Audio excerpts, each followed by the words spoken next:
So, your uncle. What's wrong with him? He's possessed. As in the devil? Something like that. He says a dark man is following him, watching him at all times. What do you make of it? It's nonsense, of course, but I'd be lying if I said it didn't bother me. You see, it runs in my family. Possession? No, Detective. Deteriorating melancholy.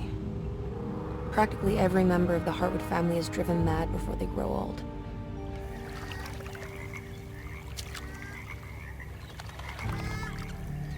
But Jeremy didn't kill himself. Is that why he's at your setup?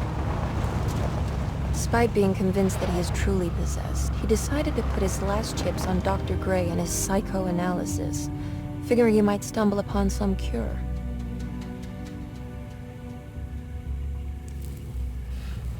You mentioned the letter. I received a disturbing letter from Jeremy accusing the staff and all the other patients of being involved in some cult. And now they are also out to get him. Could it be real? Or is it all just in his head? It's a story he tells himself, Mr. Carnby. Anything to avoid the truth. Which is? That we're all terribly insignificant. That people mean so very little to one another. That there is no one out to get Jeremy Hartwood because he isn't worth getting. Here we are.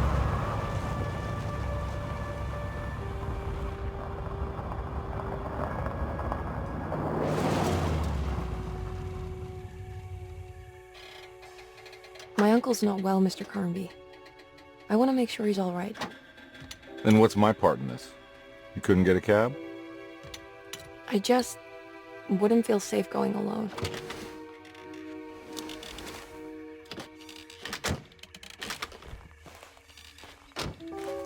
Did you bring a gun? Yeah. You think it'll actually come to that? No. But you might need to wave it around depending on how agreeable the staff will be. What exactly are we gonna do when we find Jeremy? I don't know. Let's just find him first.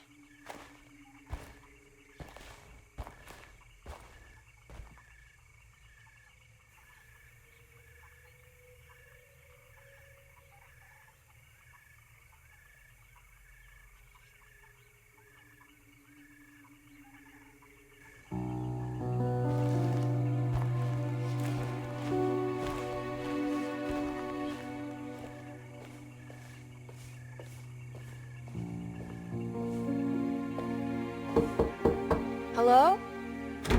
Hello? Looks abandoned. It can't be. There has to be someone around.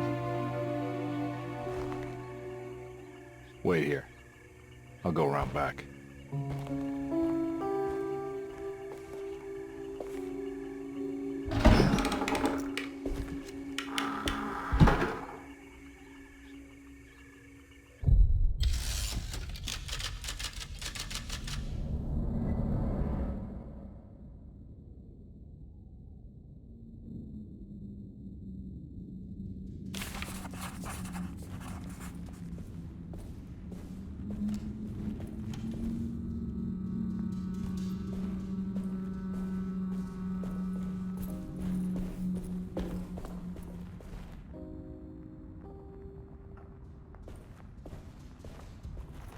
Now what do we got here?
Nah, I'm not getting in there.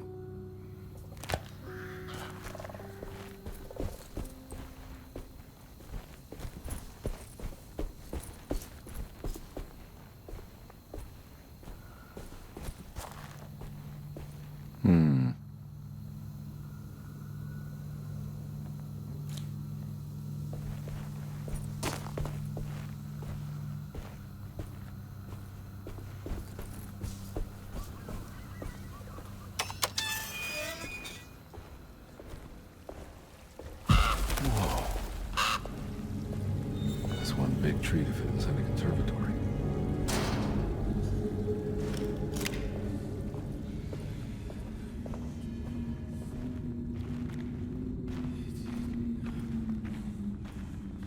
Huh? What?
Don't mind if I do.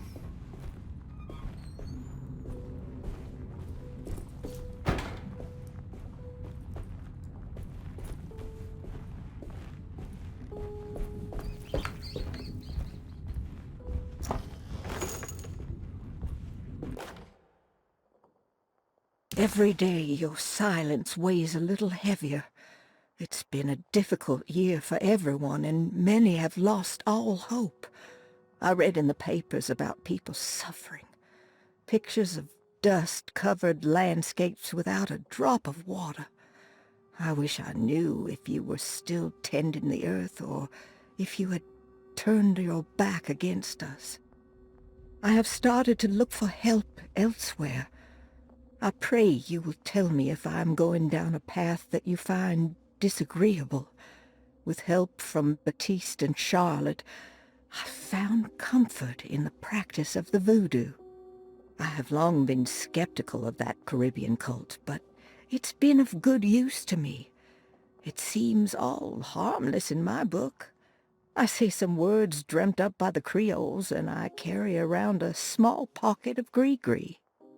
Nothing of this is mentioned in the Bible, of course, but the French Quarter priestess tells me it's all connected.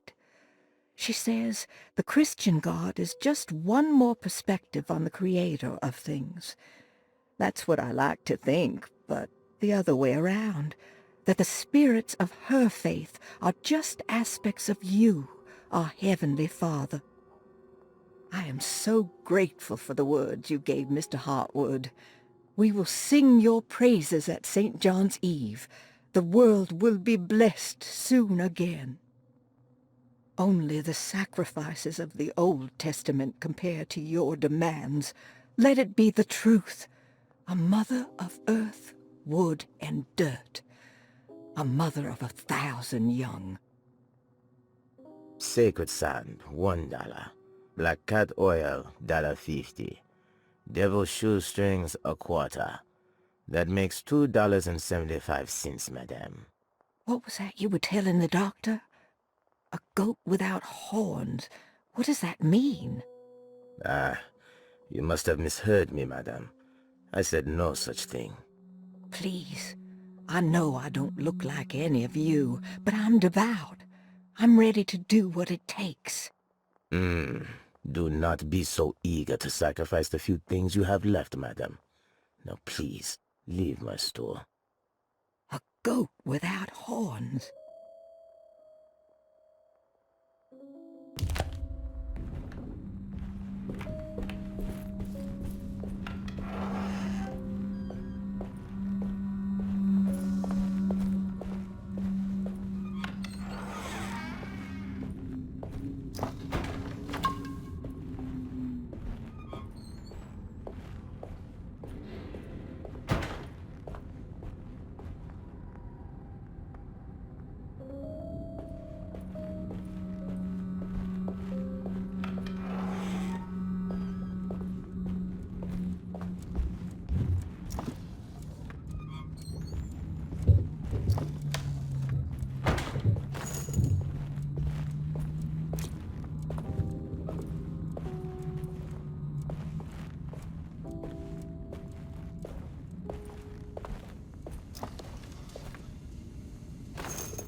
need the key.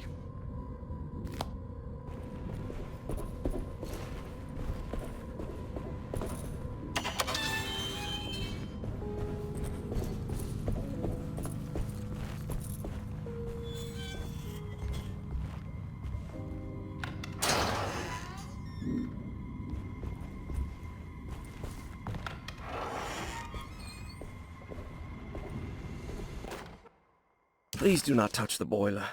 It is working after all. While the sabotage has caused a leak, only the decorative plate has been completely ruined. Let's wait for Mr. Chance to turn up and he can take a look at the leak. Mr. Waits.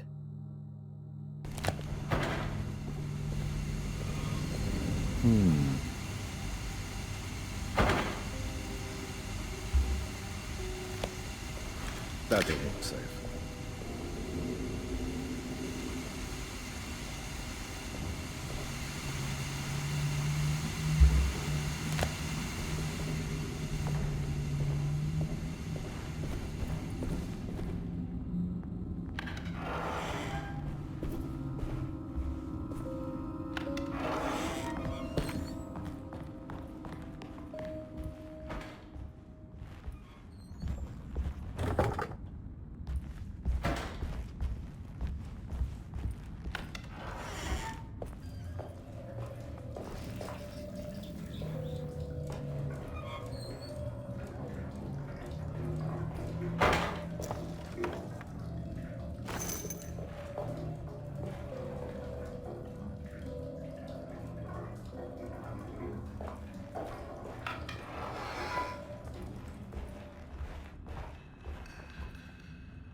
Sunday, June 22nd.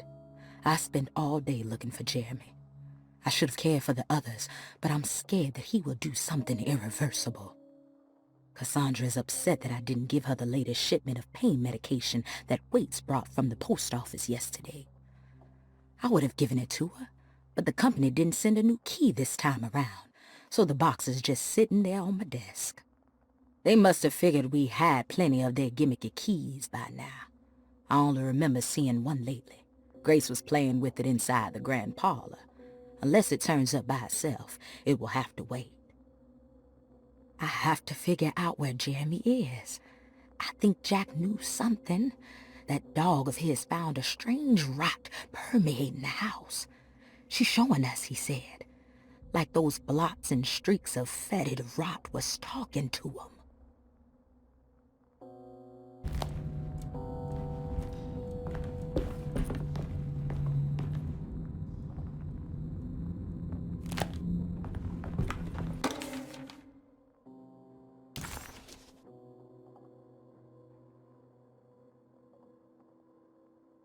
Hey.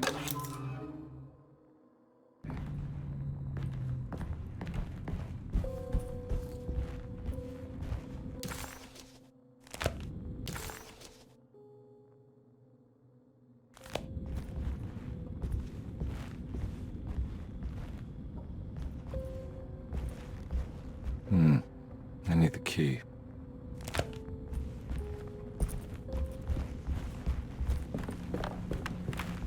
It's wedged shut.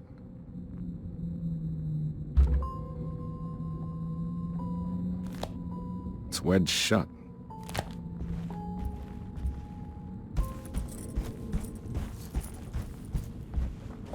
Looks important.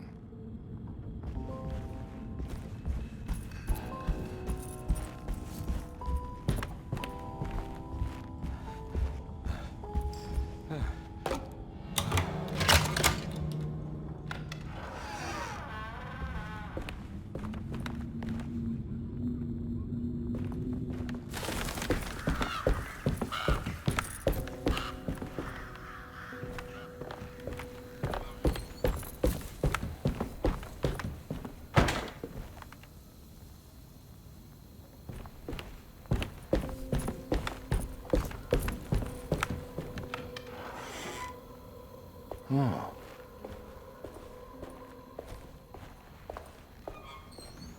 I need the key.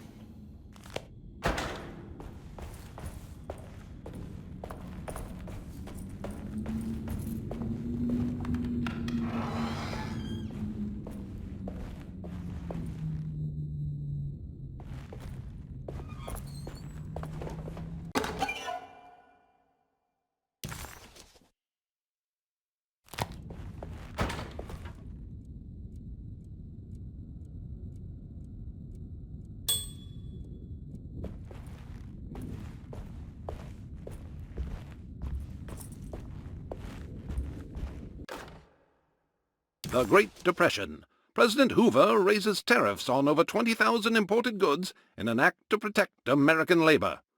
Following the collapse of the Wall Street stock market on October 24 last year, American industry has suffered greatly. Thousands of companies have gone bankrupt and left a large part of the American workforce unemployed. In an attempt to turn the tide, the Smoot-Hawley Tariff Act has been signed by President Herbert Hoover.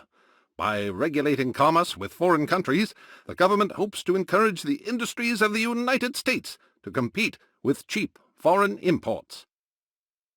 Superstition on rise. New Orleans voodoo stores and spiritual mediums see increased profit during troubled times.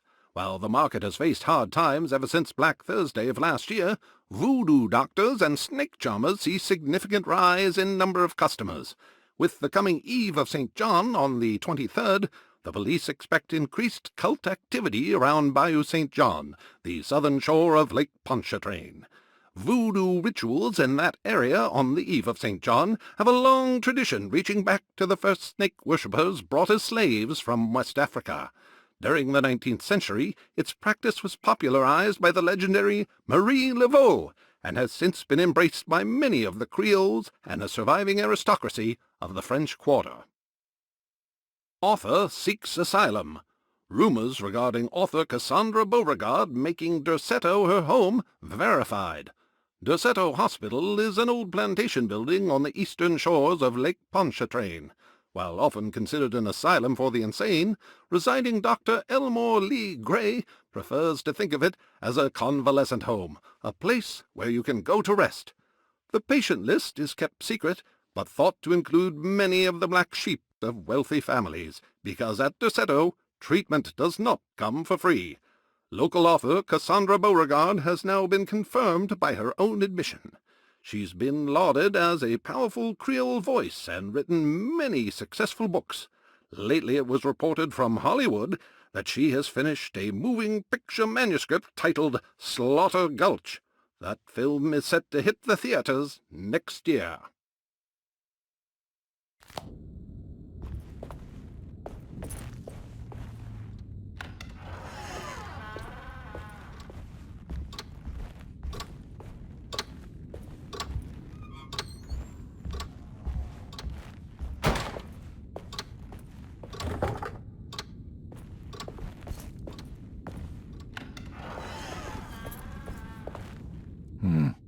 I need the key.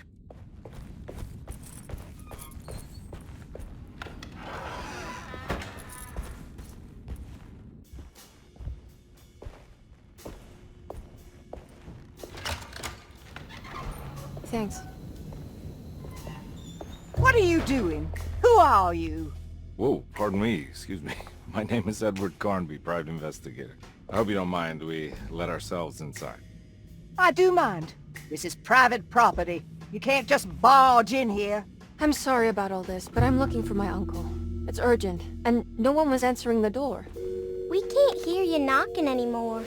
None of us can. Who is your uncle, darling? Jeremy. Am I right?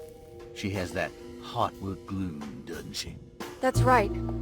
I'm Emily Hartwood. I just came to make sure my uncle is all right. Well, he is unavailable right now. You will have to come back another day. Unavailable how? Is he sleeping? We can wait. He's lost. Don't I know you from somewhere? Who's your man again, Miss Hartwood?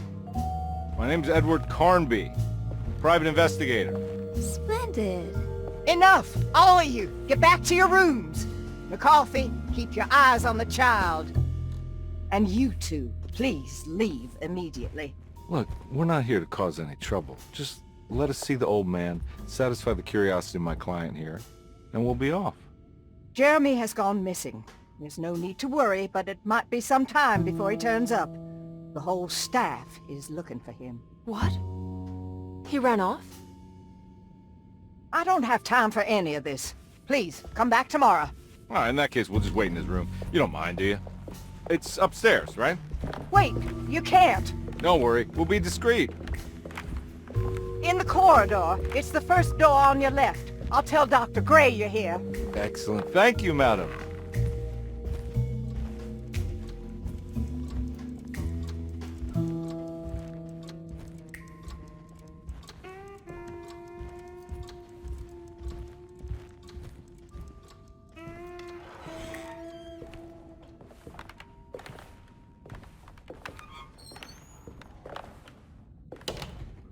All right, here we are.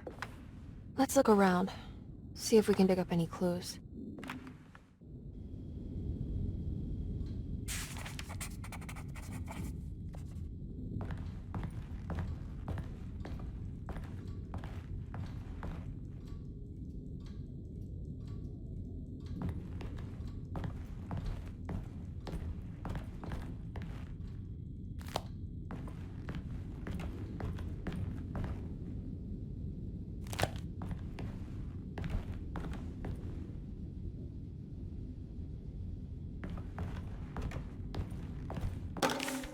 Every night the dark man stands opaque at the threshold of my room, counting the days until my spirit spills out of my tired shape.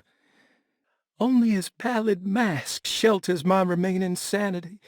Staring directly into the face of that demonic sultan would surely sunder time itself. Would he have looked the same to my father as he struggled for his life? Does his veiled face haunt my niece quite the same way? I wish so that I could rest my soul in that sunburnt convent of Teruel. Would I find you there, Juan? Or Senora Perosi? How did you first come to understand such things, Senora? How did you know that the battered boil in the basement would lead me to Lafayette Cemetery? Or how the old upstairs clock, with its astronomical motifs, would take me to that hateful mound outside of Claremont Harbor? Those are my memories, my past. Is there perhaps a chance, if ever so small, for me to see Teruel? Oh, I want that more than anything. The people of Desde are becoming dangerous. They do not understand what they are doing. I must do something to stop them. I tried talking to Dr. Gray, but he confuses my worries. He's caught up in treating me. How can he expect evil to be cured with medicine and conversation? The dark man offered me a prison, and I accepted.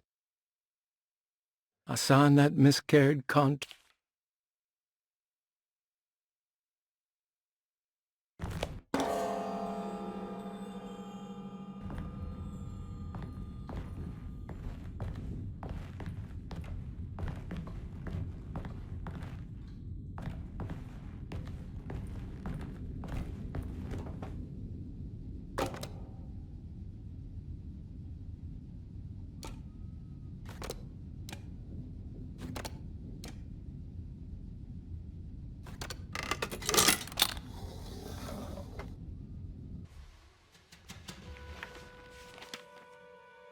Hey, you know anything about this? Looks like some sort of talisman.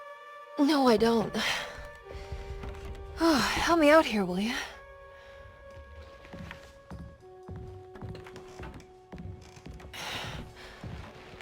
I would kill the guy to throw some of this stuff out. I'd be crazy too if I had this much junk lying around.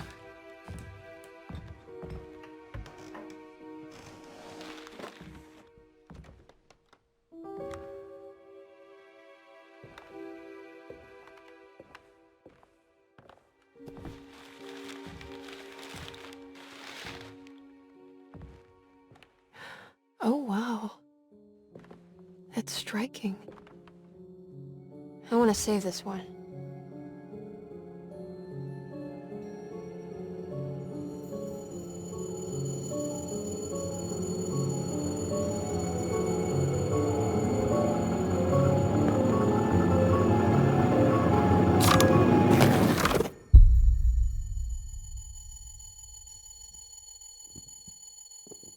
All right, come on. I want to go see Dr. Gray.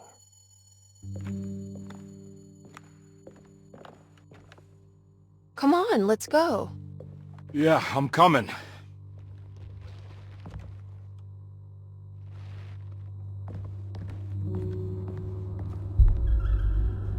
Miss Hartwood.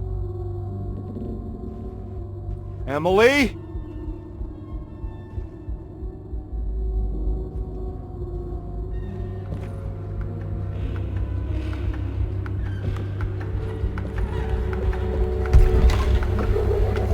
hell is going on? Where am I?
Yeah. Ah!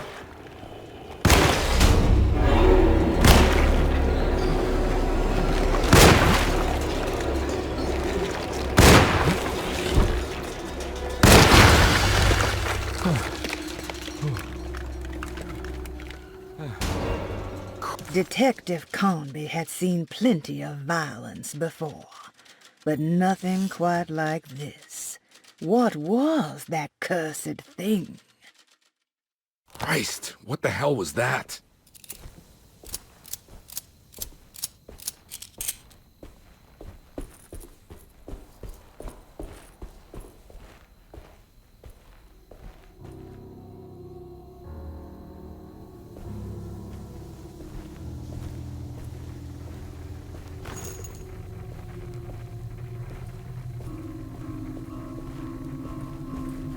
I can't go that way.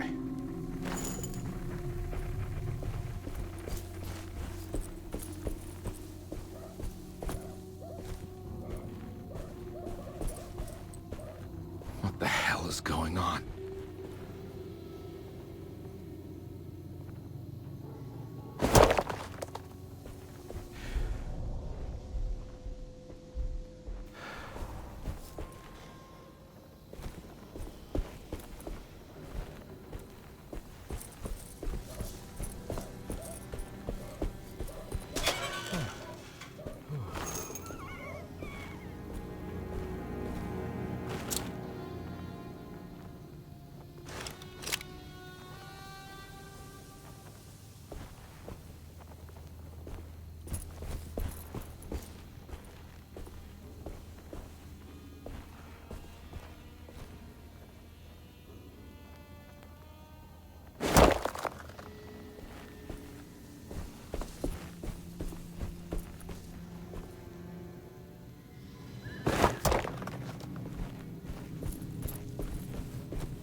Hey.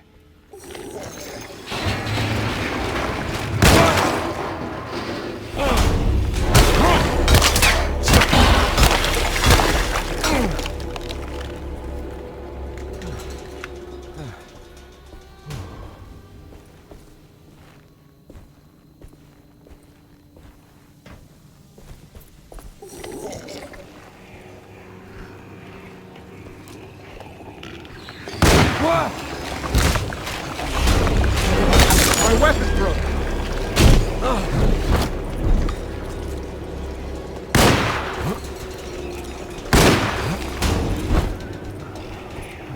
I can't kill him.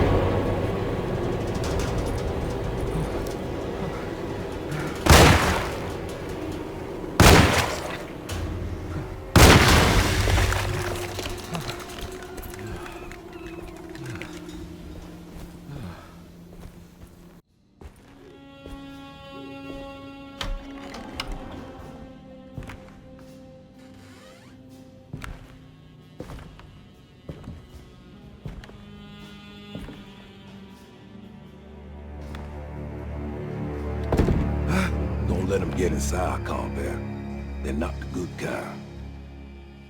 Are you... Is this your store? There are no owners here. We both strangers in Jeremy's story. Jeremy did this. How? Packed with the dog man. Jeremy warned us, but we didn't think much of it. I'm Detective Edward Carnby. I was hired by Jeremy's niece to find him. Oh, yeah? How much she paying you? $150.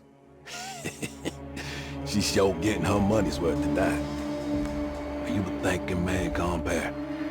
No, not if I can help it. You know, I think Jeremy's hiding in a way we can't find him. He has this juju necklace that guides him. The talisman? That's right.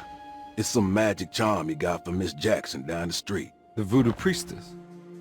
You know surprising things, Carnby. Yeah, the Mama Loa. Here, take the key. I locked the gate to save her place from all the ghouls and goblins getting inside. Maybe if you go there, you can find some clues to show you the way. Thanks. I'll have a look.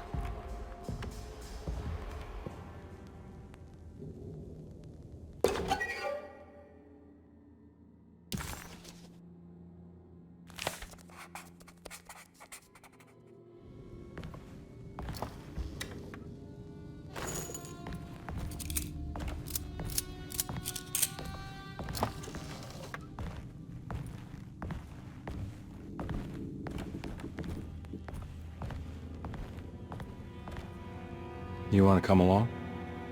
Nah, I'm gonna stay here for a while.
Detective Carnby hesitated to buy into the stranger's explanation, but it was all he had.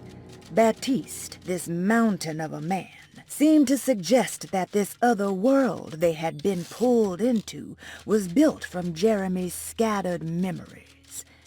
It sounded crazy to him, but Carnby couldn't exactly deny the situation he found himself in. Baptiste believed Jeremy was able to move freely between worlds using a talisman he got from Miss Jackson, a voodoo witch.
I recognize this place. It's Miss Jackson's seance parlor.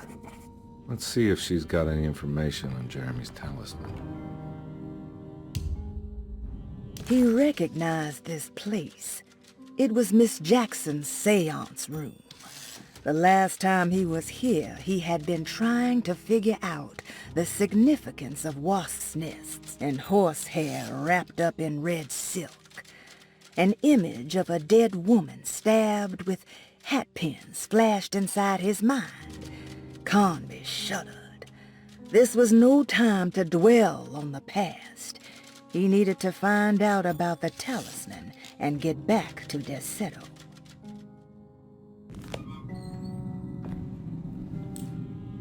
It's the talisman, like the one in the painting.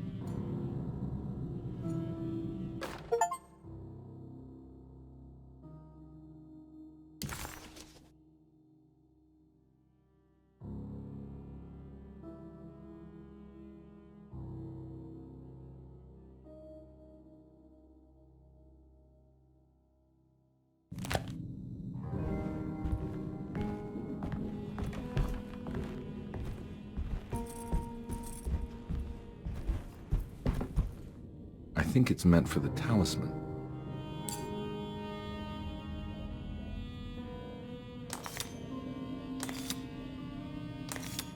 I think it needs numbers, like coordinates. Maybe there's something in Jeremy's notes.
showing something. A place? Where is that?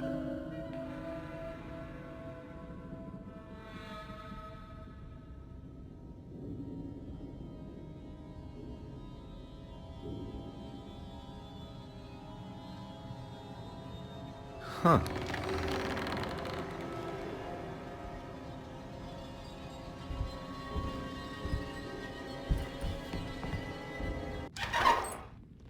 Detective, I was wondering when you were going to show up.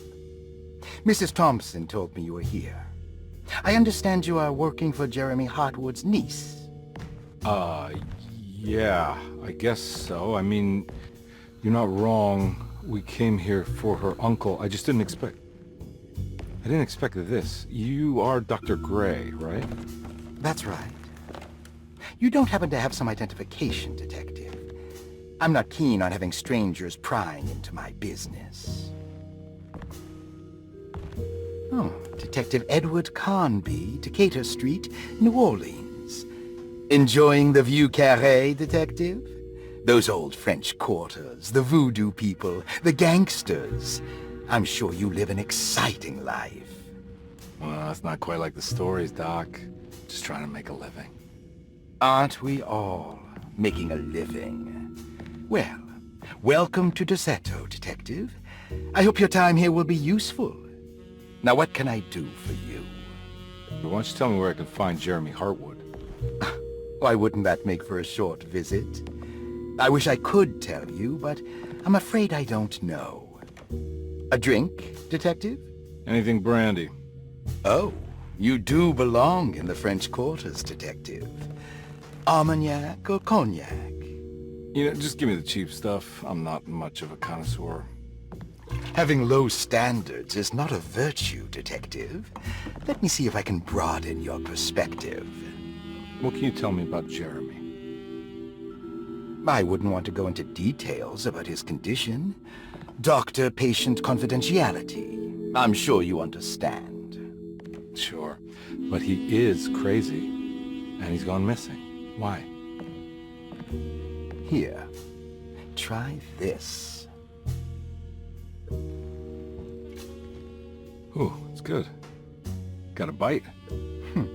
It's called a sidecar. The trick is not to be afraid of the tartness of the lemon.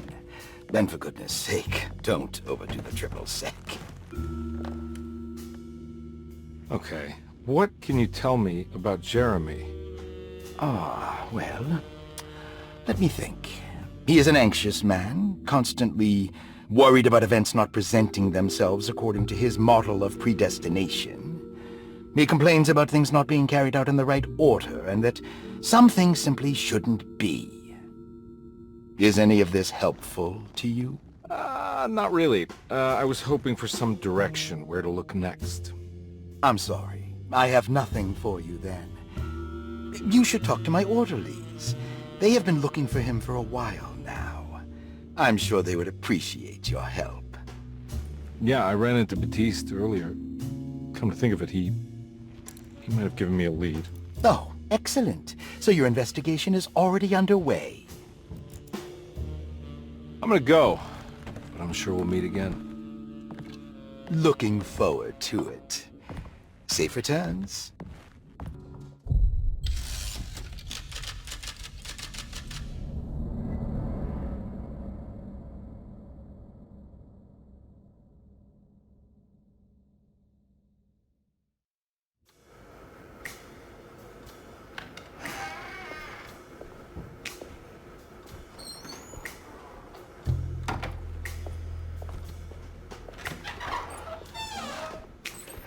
Detective Carnby, where did you go? I was just talking to Dr. Gray. You disappeared. No, it's not what you think. Have you found anything strange going on here? Yes. Everyone is being incredibly evasive and I can't figure out why. No, I mean something you can't explain. Paranormal, even. Detective, I really need you to get yourself together. I can't do this alone. Forget it. I'll figure it out. Do you want to come see Dr. Gray? No, I want to try something. With this talisman, I think I can follow Jeremy to the place he mentioned in the book. What was the name? Do you remember something Spanish? Tarawea. Yeah, that's where I need to go. Detective? Are you gonna be alright? Yeah, of course. Go talk to Dr. Gray. We'll rendezvous later.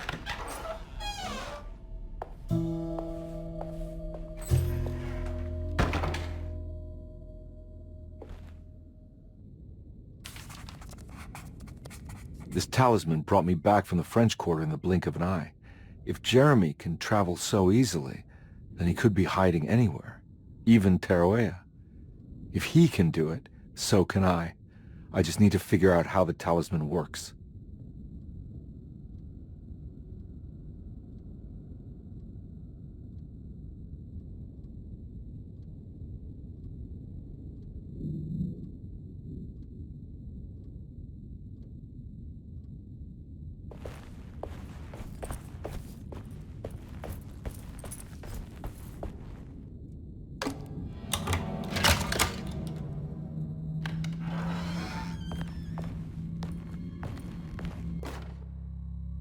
Saw your notice in the boiler room. You should know Mr. Chance won't be coming back. I got no business being in there myself, but you can take a valve from the wine cellar if you want to try to stop the steam pouring out. Be careful.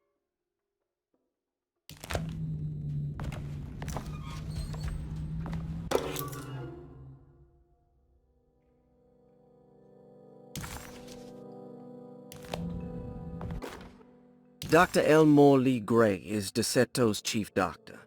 Accounting and all administrative work is handled by me, Paul Waits. Magdalena Thompson, or Mags, is responsible for the household. Jean-Baptiste and Charlotte Tabois are responsible for keeping the guests' medical regimens in check. Finally, Jack Chance is our gardener, who can occasionally be seen in the conservatory, but is for the most part busy outside.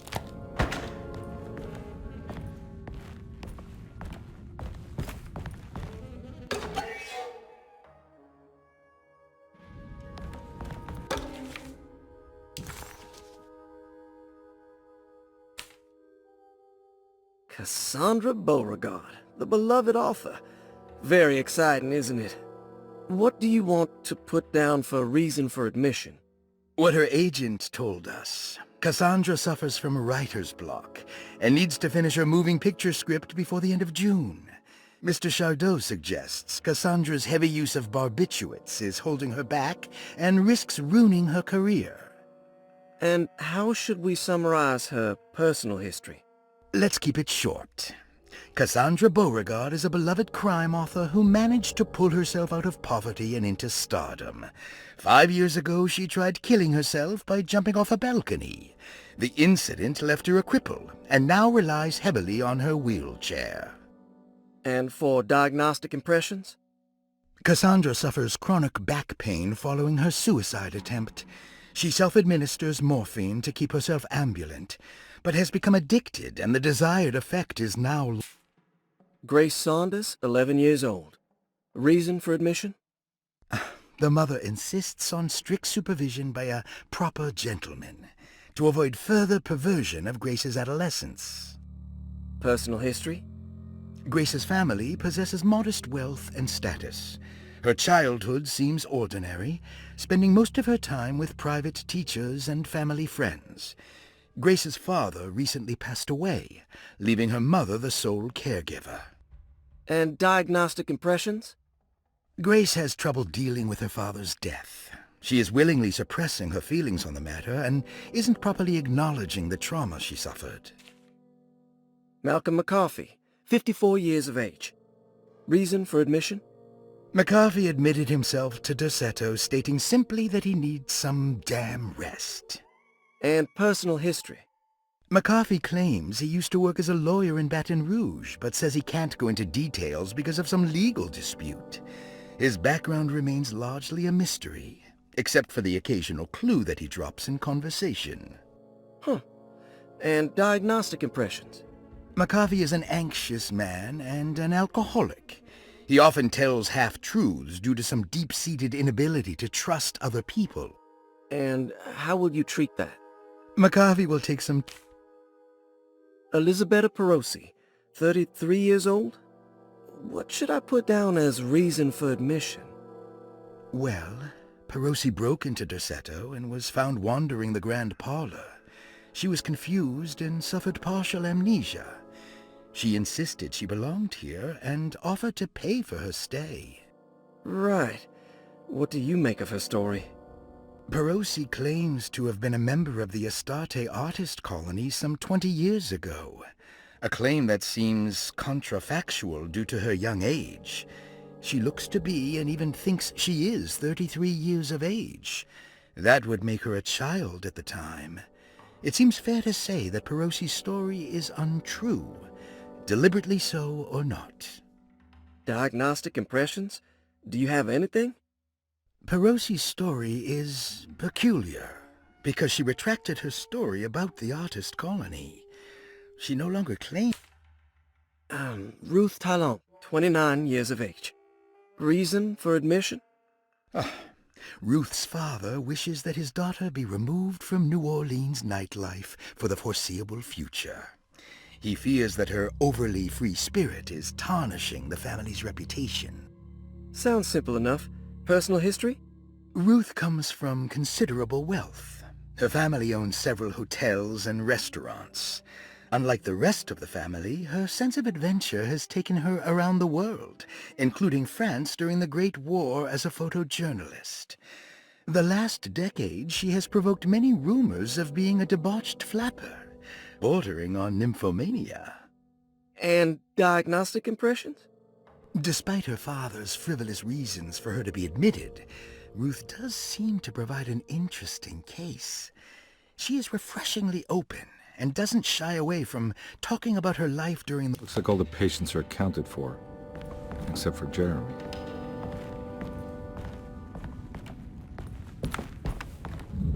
There's no way I can get into this thing. Better leave it alone.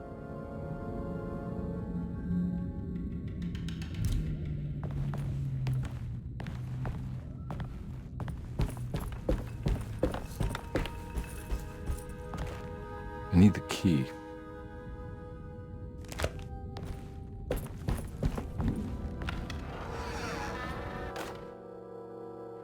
Paul, you're right about the plates on the boiler and the clock. They have been sabotaged, and I think I know who did it.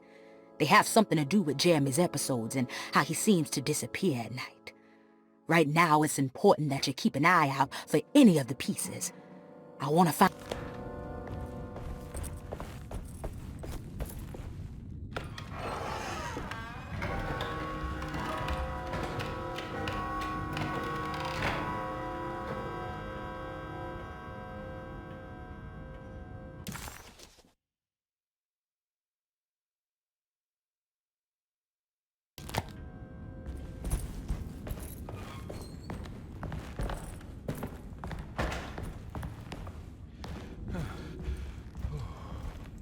Oh.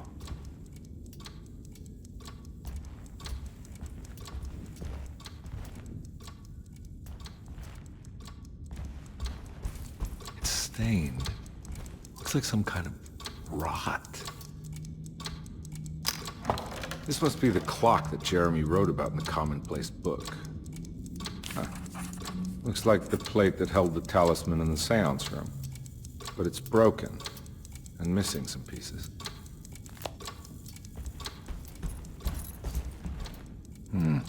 I need the key.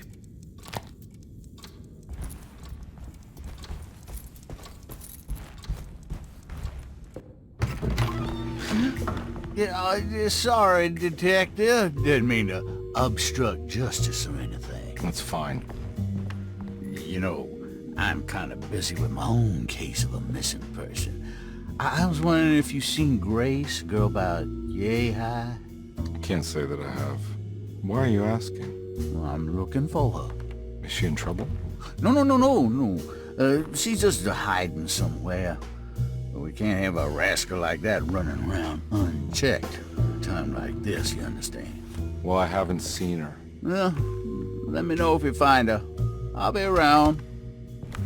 I'll keep an eye out for your man, Jeremy, you scratch my back, Detective, and I'll scratch yours.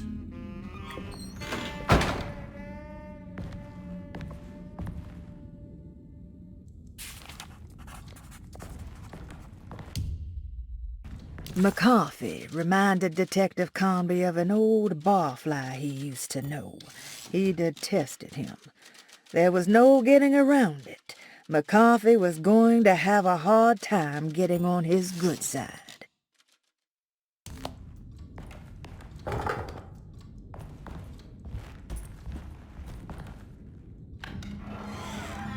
Looks like everything's back to normal here.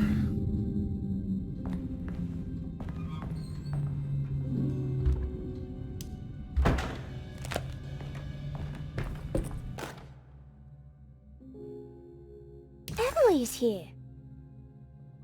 Emily's here.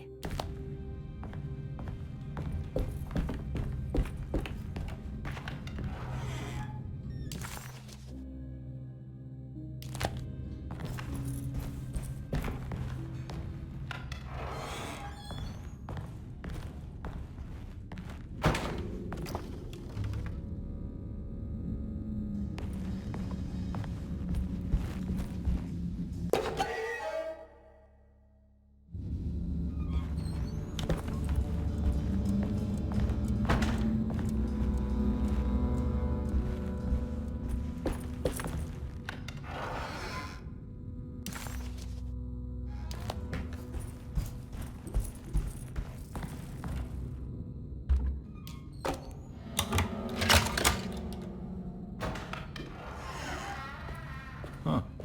How eccentric. What are these symbols? Looks like alchemy, or star constellations.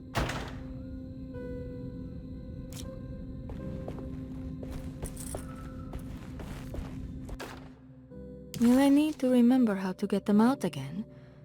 They are locked up for good reason. I am sure she is still able to whisper the answer in the ears of the wrong people. But not for long. I will see her burned soon enough. That black goat will be sacrificed to put an end to it all. Then it will all be over.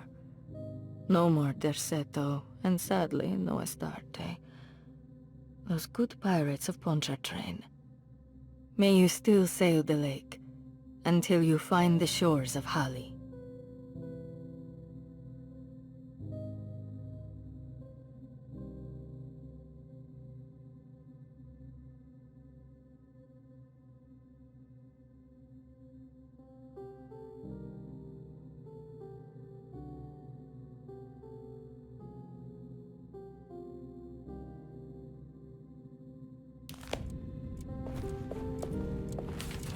Astarte Artist Colony. I remember hearing about their disappearance. Must have been 15 years or more now.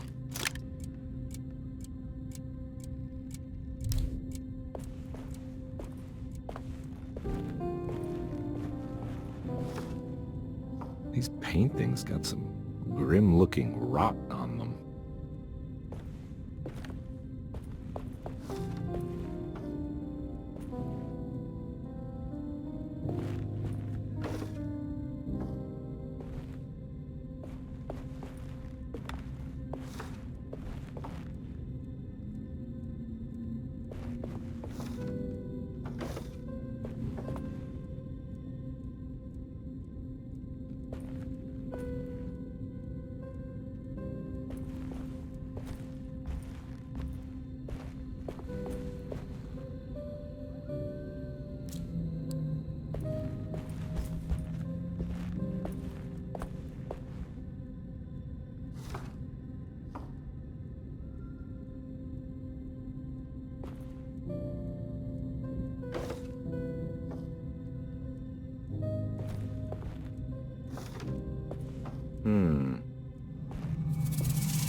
Got it.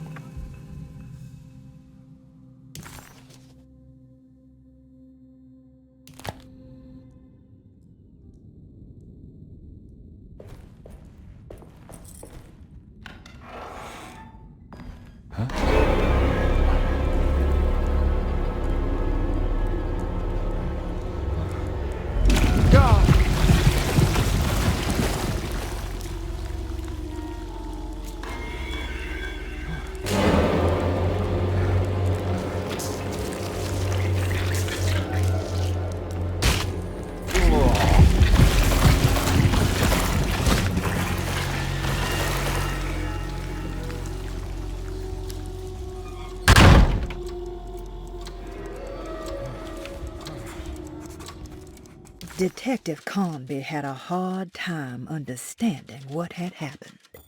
It did feel similar to when he was pulled into the French Quarter, but with less power and purpose.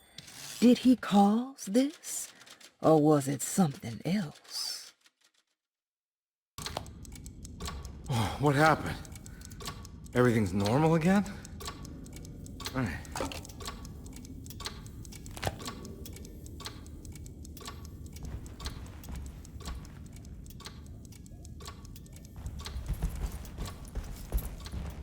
I need the key.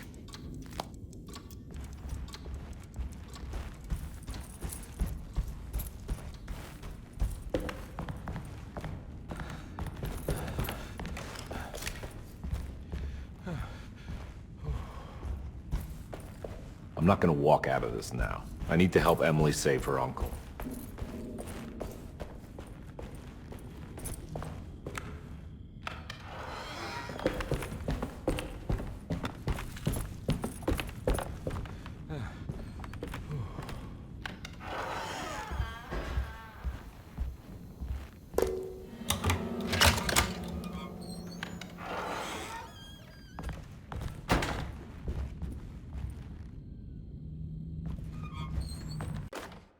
Lost Plantations of Louisiana, Thierry Bricklow, 1917.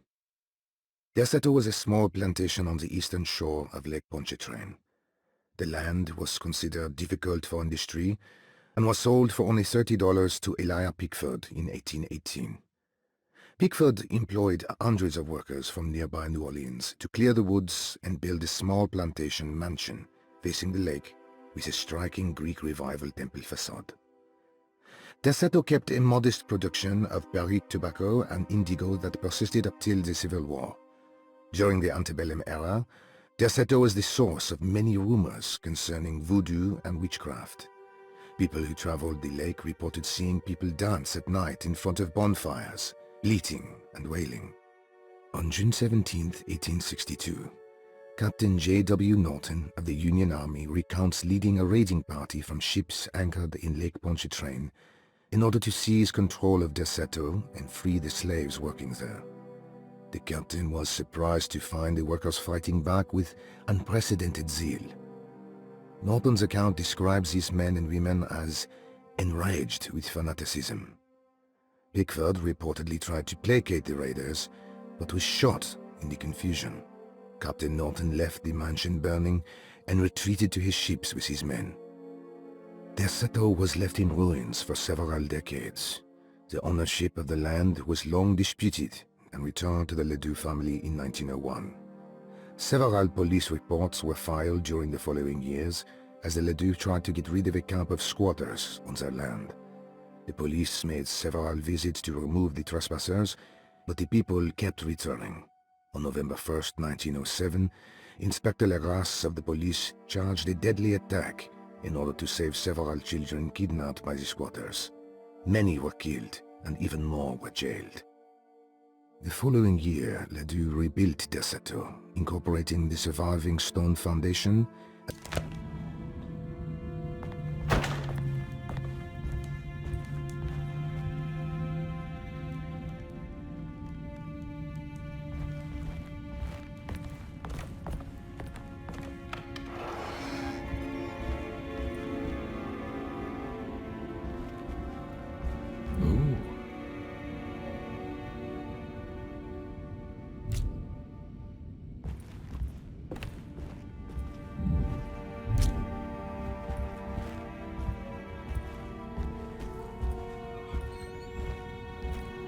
it's wedged shut.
Got it.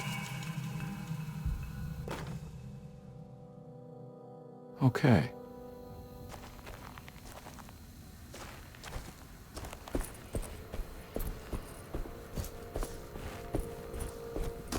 Hmm.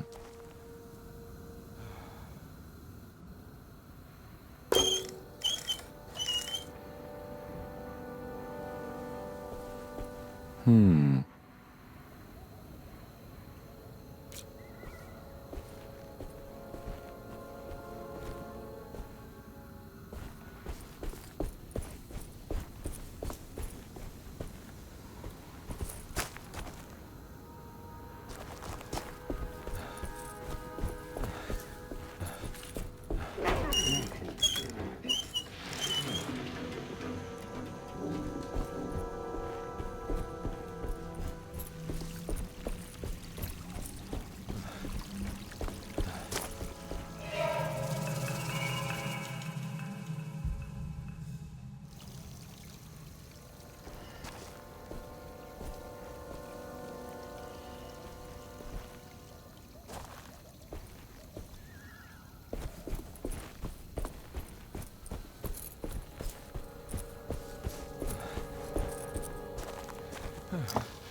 I think I've seen this somewhere.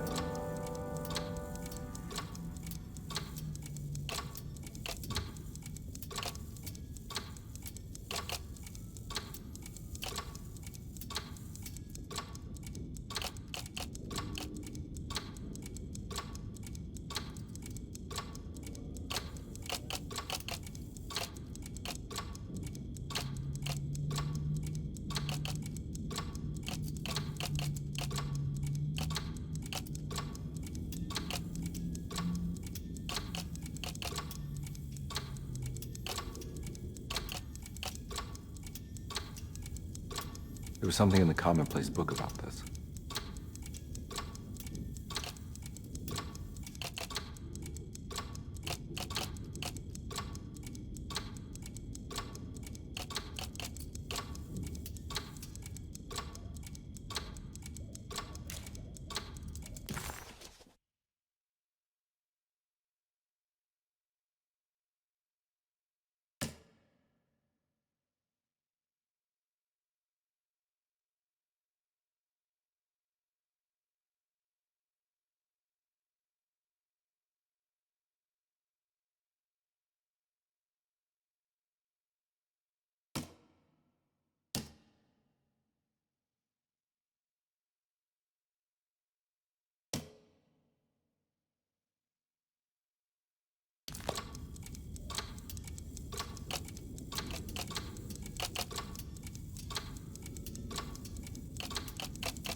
I think the clock broke, or maybe it just stopped at a very precise place.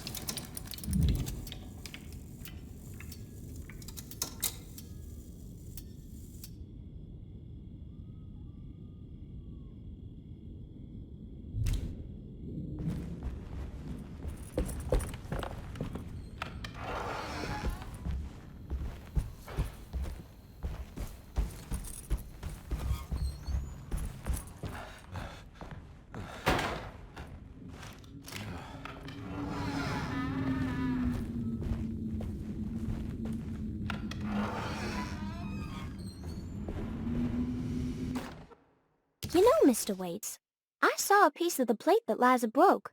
I think she's been hiding them. She's not very good at it. She just chucked it into the little room with all the tools behind the boiler. I left it there. I didn't want to embarrass her by picking it up while she was looking. We went upstairs instead and played backgammon. I let her win, because she's so unhappy. The piece looked like the one on display in Cassandra's room. You know about that one already, right? Or is your eyesight really that fuzzy? I hope you don't feel bad about your glasses. You only look stupid when you squint. Maybe if you had more eyes, you would see these things. I wish you had all the eyes you needed. Your best and favorite guest, Grace.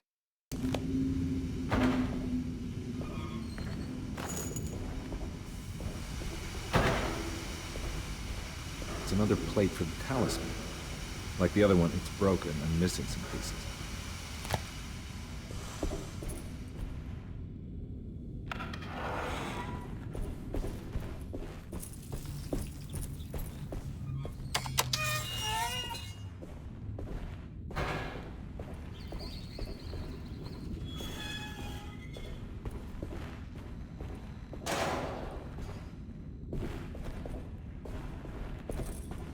I need the key.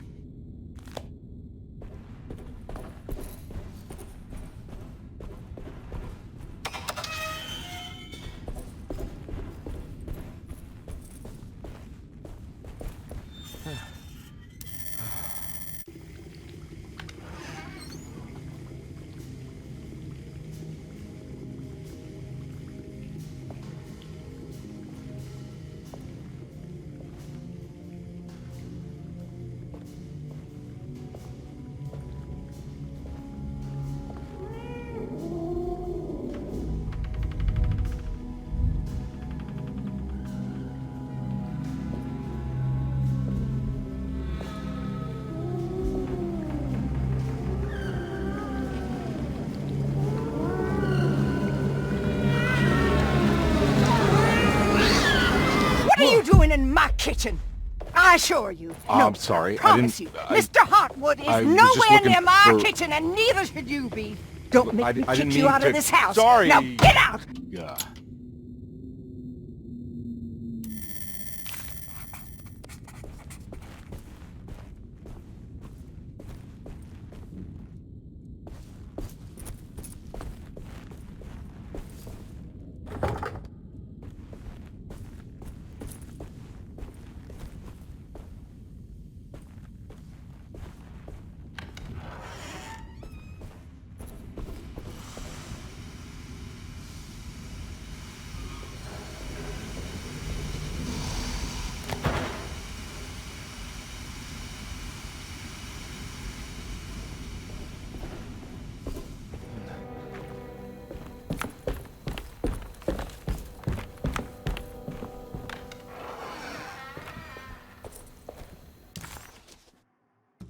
Carnby was in shock, but also a little embarrassed.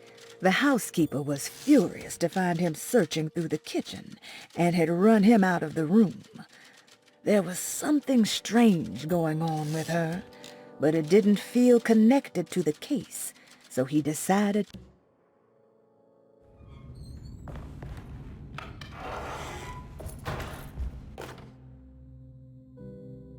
I did it! I crossed the thresholds to my intended destination without a focusing device. My talisman now knows these roads, and I have no need for the plates. I can find my way to Lafayette as easy as I find my own room. I visited the grave of my father and seen the oven waiting for me.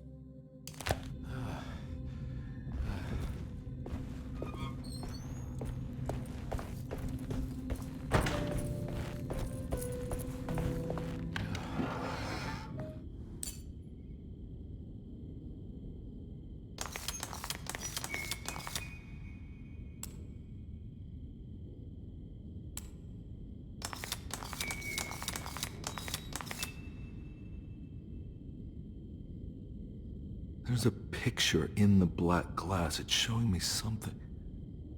It's the hallway outside Jeremy's room.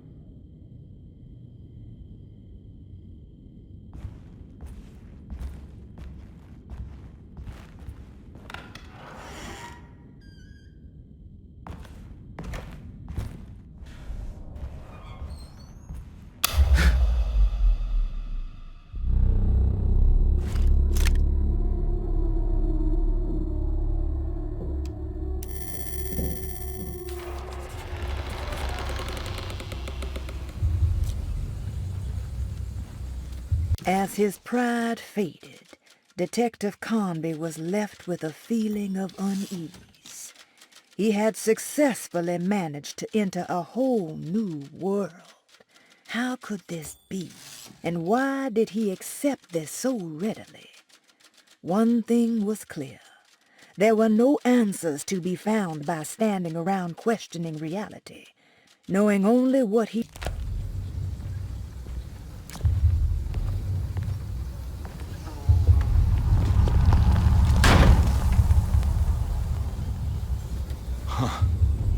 I made it. I entered another one of Jeremy's memories.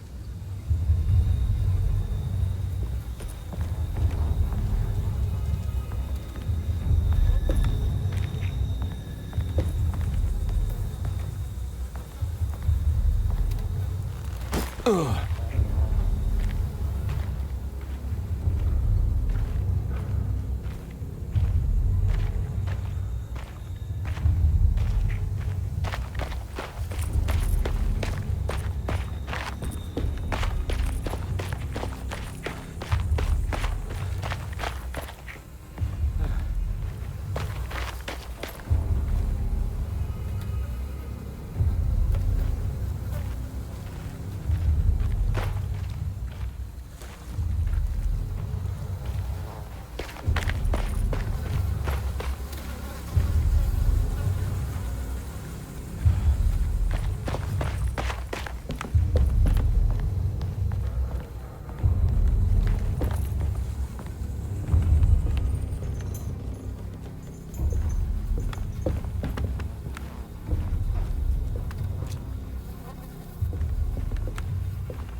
Something missing.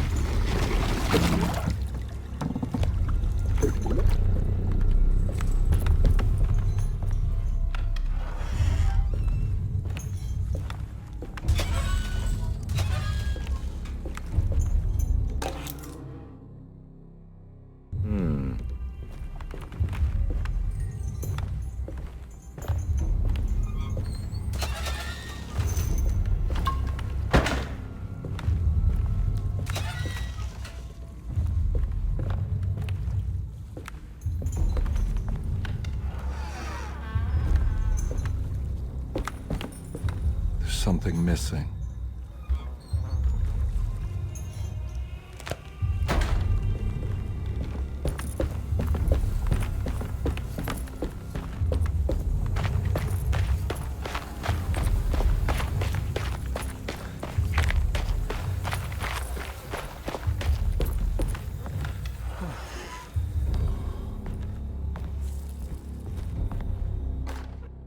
May 1923.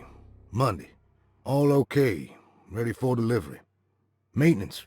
Oil pump must be serviced.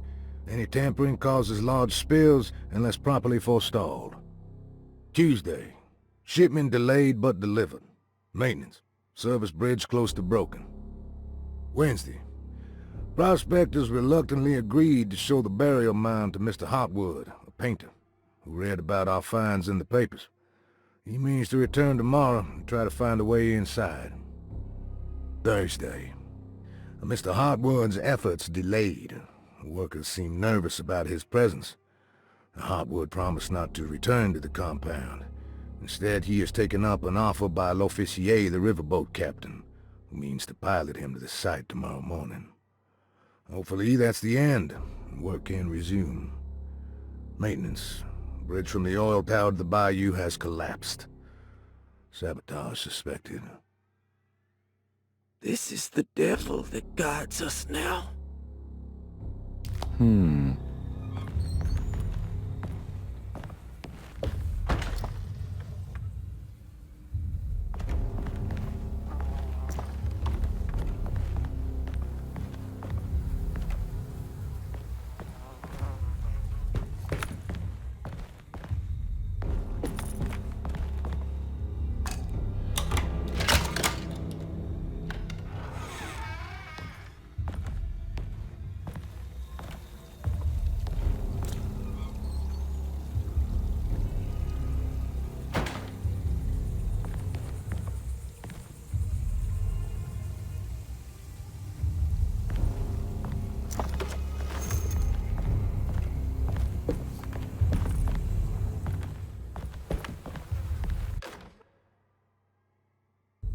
Got it.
pretty weak.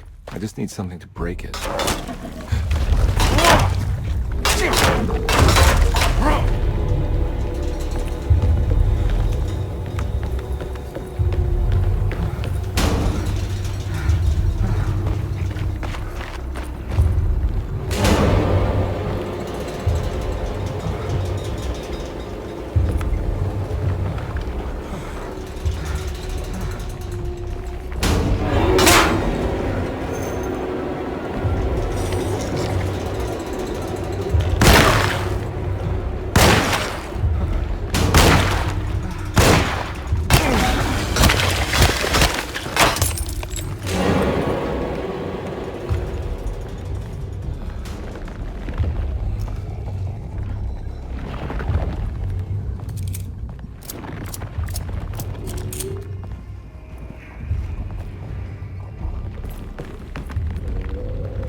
get to the other side.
Alright.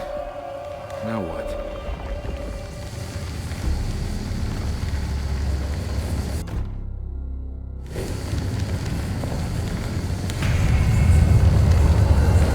Come on, Carnby. You'd rather fall to your death than go up in flames.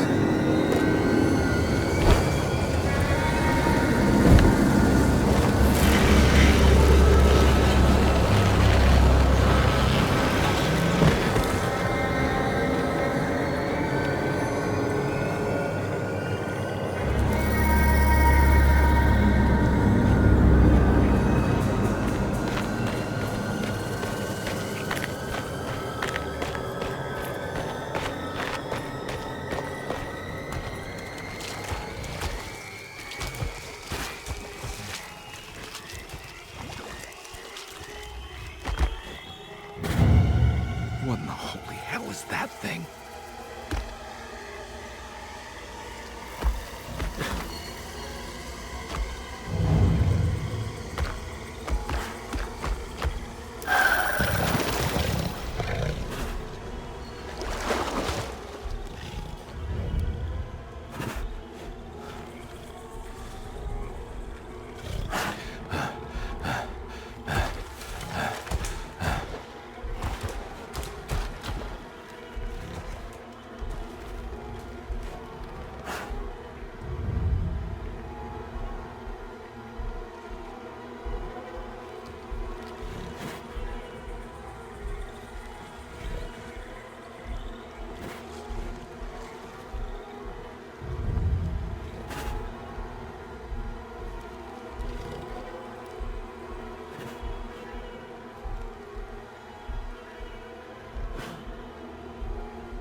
It's the hateful mound Jeremy talked about in his book.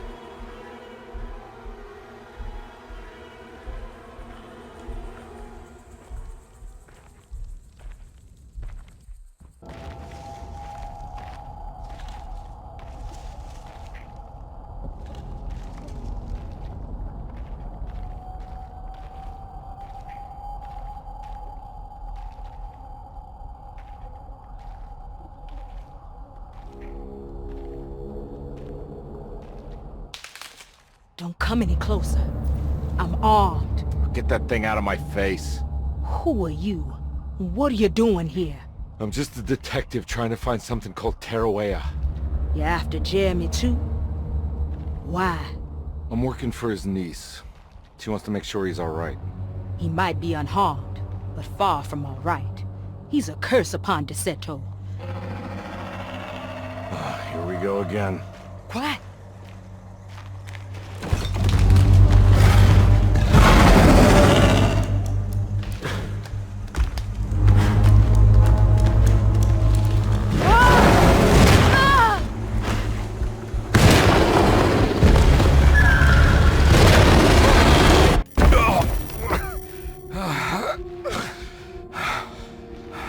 Oh, Christ in heaven.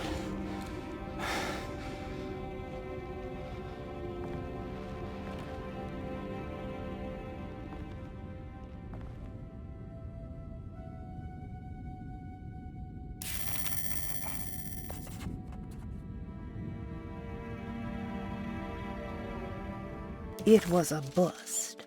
The oil rig and the hateful mound led him nowhere closer to finding Jeremy. Carnby was sure he had struck gold when he found Jeremy's bag, but it was just a trap set by Lottie, another of Deseto's orderlies. Things got out of hand real quick, but somehow Carnby managed to find his way back to Deseto none the wiser. At least it was one item off his list. Now he had to figure out what to do with the boiler.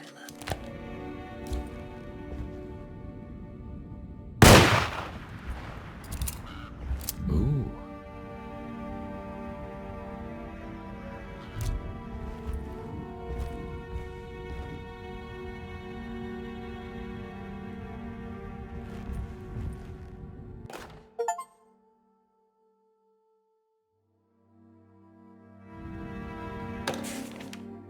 Reflections on the Power of the Verb in Certain Texts by Juan Luis Jorge. To act is in itself divine. Even the slightest movement of our hand is evidence of our soul in motion. Yet our free will is so easily overwhelmed by the dullness of everyday life. Our actions become rote and rigid in spite of luxury and comfort. True divinity is found in the choice of leaving the stage where we all perform. People who discover this freedom unexpectedly will be struck by the terror of this revelation and become paralyzed, or worse, turn to suicide. However, if you are able to weather that storm, you will discover that there is a divine path beyond that fear. There is a chance to dismount your destiny and make something new. Something that hasn't been planned for or predestined. There is difficulty in explaining this type of acting as it transcends our everyday choices. This isn't some banal decision choosing one career over the other, or even who I should marry. Leaving the stage, no matter how, isn't a matter of course correction. It's a rejection of the story that the Creator is telling.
I need the key.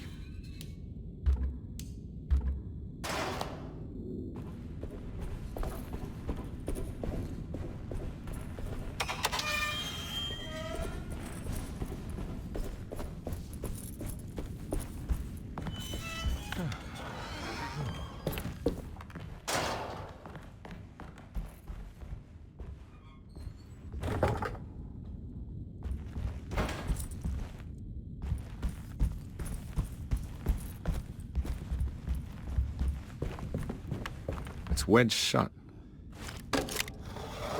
It worked.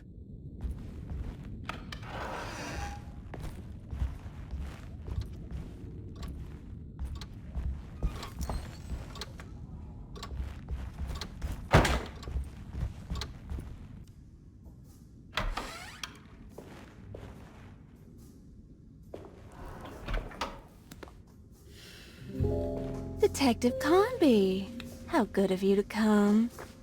Let me pour you a drink.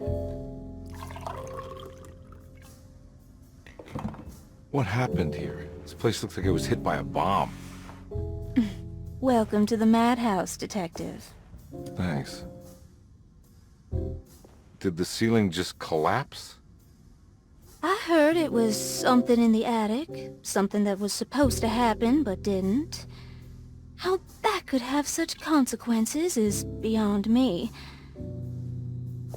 The truth is, I don't know why the room looks like this. But I bet your friend Jeremy does. You know where I could find him?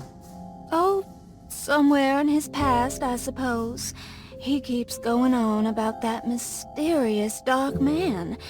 I think he is hiding from him. Or maybe he's with him. I can't really keep up. I don't worry much. Take a look around this room. You may think it looks spectacularly devastated, but I just think it's finally found its stride. It fits perfectly with the state of this place and its loonies. The same goes for the nonsense with Jeremy. In my eyes, we finally managed to match the wild ride inside all of us. Well, I'm happy you find the evening so harmonious. I hope you don't mind me setting things right. Jeremy's business, that is. This room looks beyond my capabilities. Good luck, Detective. Hope to see you again soon. Yeah. Evening, miss.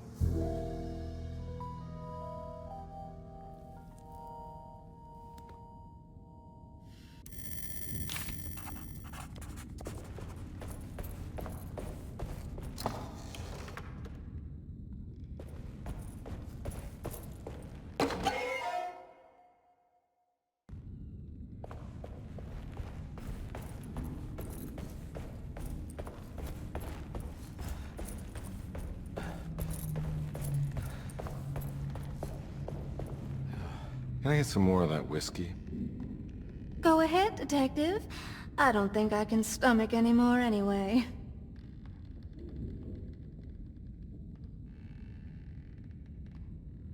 Am I bothering you? On the contrary, Detective. I enjoy watching professionals at work.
I need the key.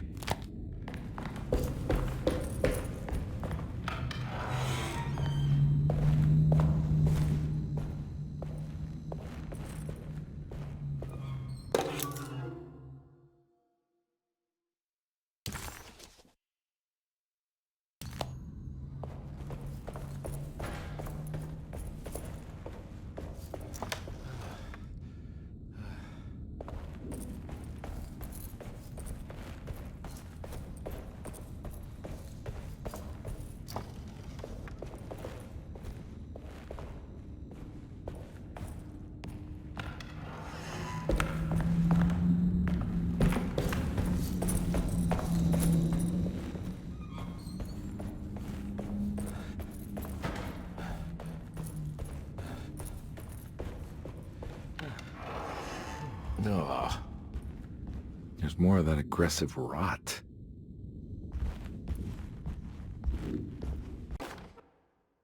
On the commonplace of evil, there lies virtue and stark irreverence, careless thoughts of luminous indifference. But blame not the beast we once were, which science so often wished to refer.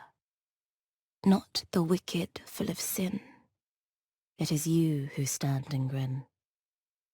All our good intentions aside, whereupon we build our pride. Sunless solitude, follow not this corrupting light. Prophets of confidence always crashes out of sight. Hear me, for we all bear this mark. Thus we must remain alone in the dark.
There's something missing.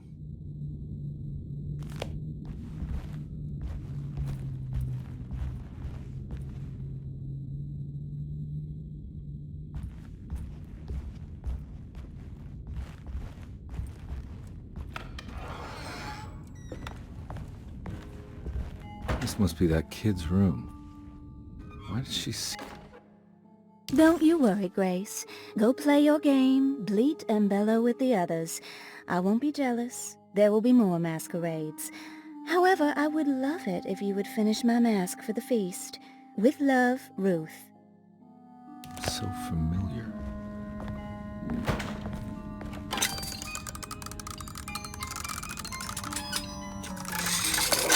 Huh.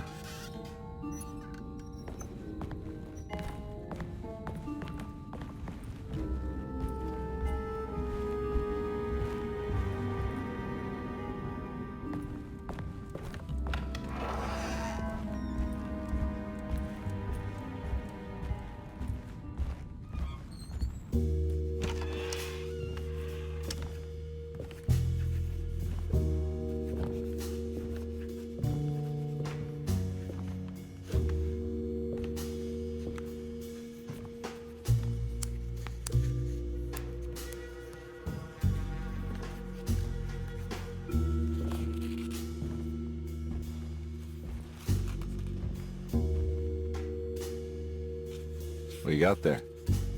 You drawing something? Nothing special. I'm just bored.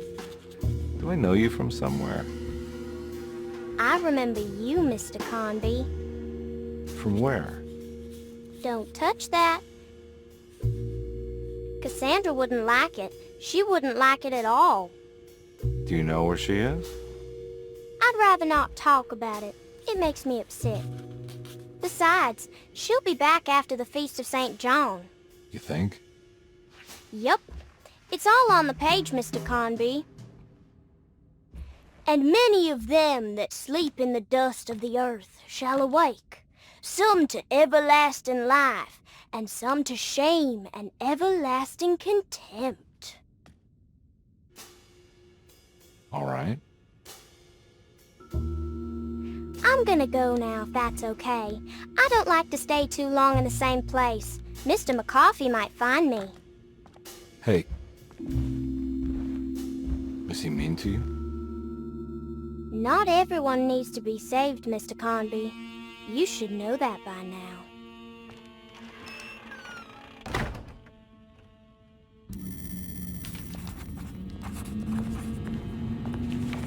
There's more of that rot again. Like it's guiding me to do something. But what? So this is where Cassandra Beauregard ended up. For some reason, if I find the full set of bottles, then maybe I can make something out of the stains of rot. I don't think I have everything I need. Miss Beauregard, I picked up your medicine at the post office today. As you understand, it needs to be administered by the orderlies for your safety. I have put the box in Lottie's room for now, and I'm sure she will find you as soon as possible. Mr. Waits.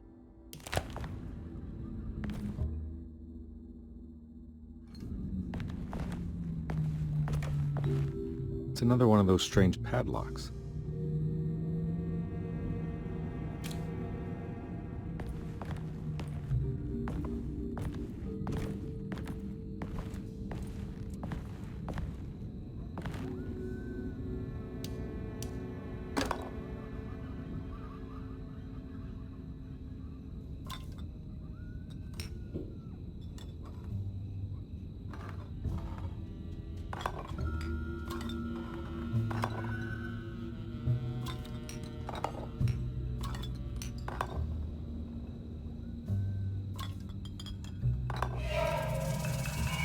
The rot made the shape of a snake. There must be something important to find here. Maybe it has something to do with the numbers on the labels.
Stained. Looks like some kind of rot.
It's wedged shut. It worked. I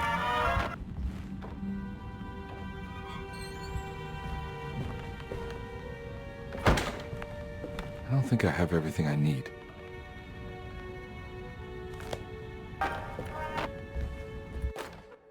The Barlow lens. Instructions. To double the magnification of your telescope, simply fit this Barlow lens to your instrument. Then operate the fine-tuners to adjust the distance between your lenses. This is easily done while looking through your eyepiece. Simply search for a position where your picture is clear and appears flat. When correctly tuned, your telescope should present a clear picture with magnificent magnification.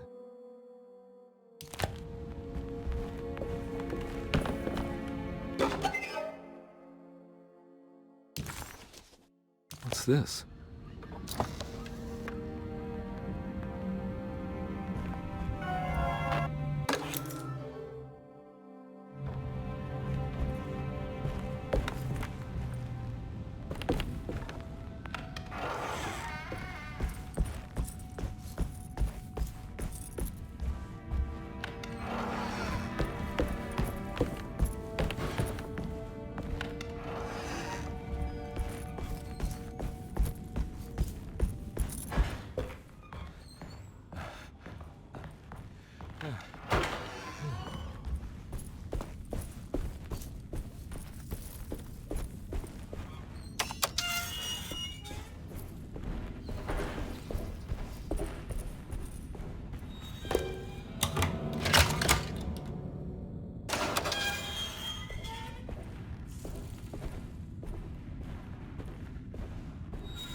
It worked.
Jeremy?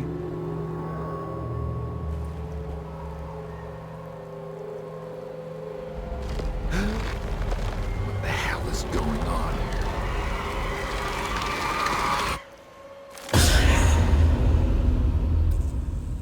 Where's the body?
black glass is showing another room. Must be a way to another one of Jeremy's memories.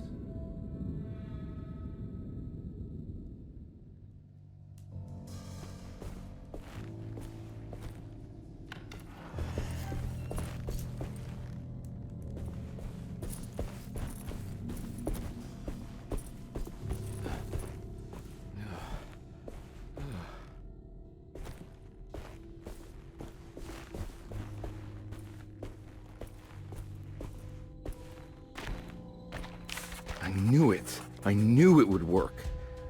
You're getting good at this, Carnby. Maybe a little too good at this. The odious stench of a flooded cemetery caught him off guard. It was one of the many things that clued Detective Carnby in on that this place wasn't the real thing. This was some nightmarish surrogate, patched together by Jeremy's tattered memories.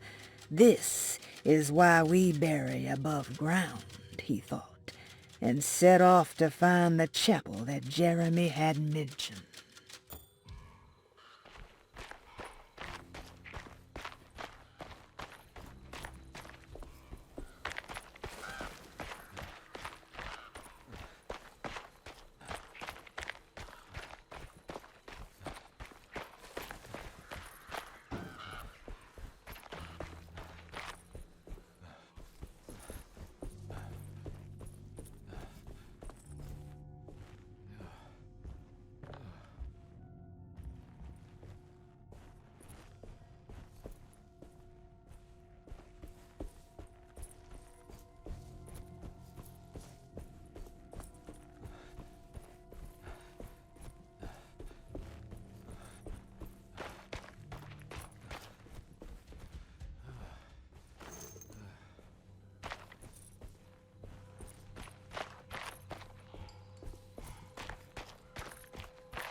It was the chapel Jeremy had mentioned in his book.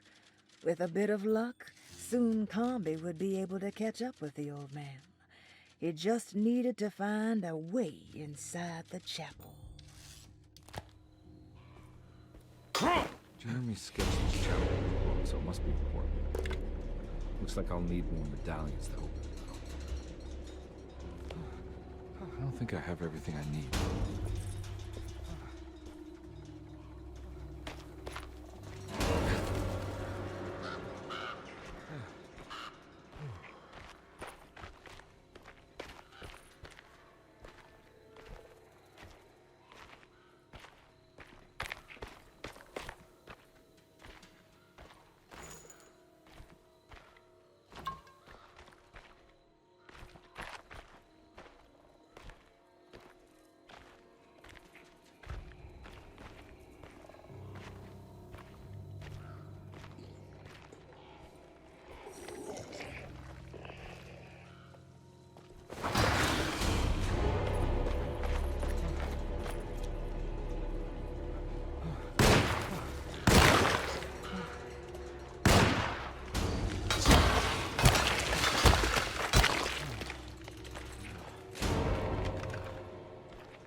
It's blocked.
That can't be right.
Now what do we got here?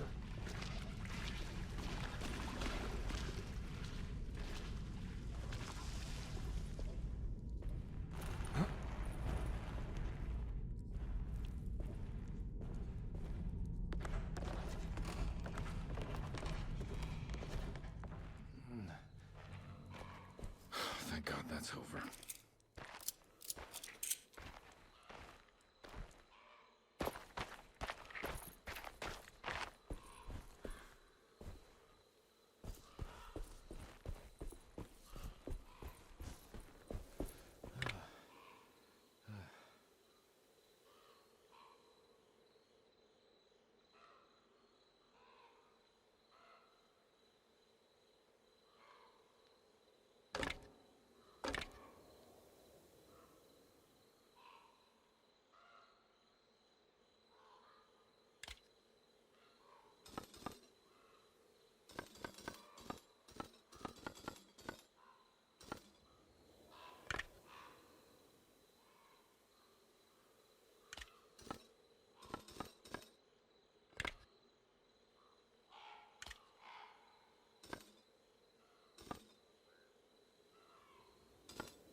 Please don't touch her.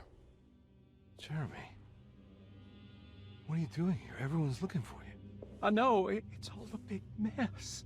No one understands. I'm just trying to keep evil at bay. Just for a little while longer. You've got to come back with me. Your niece is waiting at Derceto. Emily? Why would you... My letter. I keep making it worse. What is going on, Jeremy? How is any of this happening? I made a terrible promise with someone. The Dark Man. Who is he? No, don't say his name. He can hear us. He's always listening.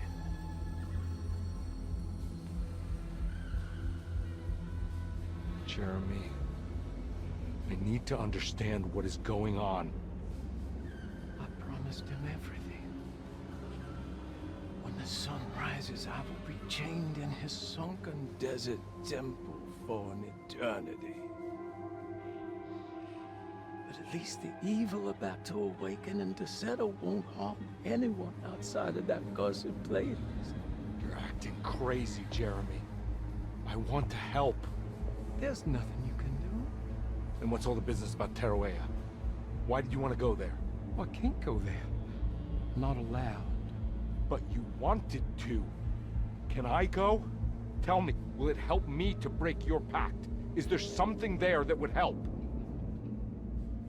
Why would you give me hope?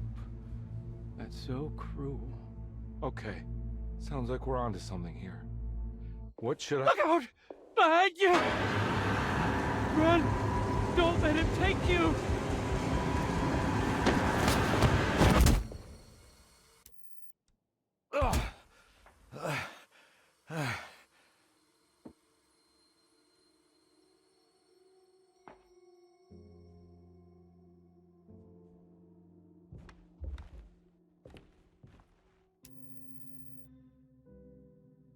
I've seen so many strange occurrences lately. Memories explode into existence and then burn out like tired glass bulb filaments. Dreamscapes crash down from the stars and sink into the sea. Doors that lead to nowhere and absolutely everywhere at once. With all this reverie, I want to think there's a chance that you found a way to remain alive in some way I cannot fathom. Just like I've learned to navigate with my talisman. Maybe you, with all your knowledge, you somehow knew a way to find me again, perhaps in Teruea. All my love, Jeremy.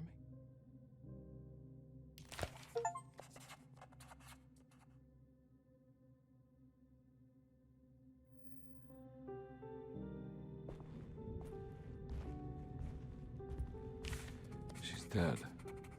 No matter how she died, she looks peaceful now.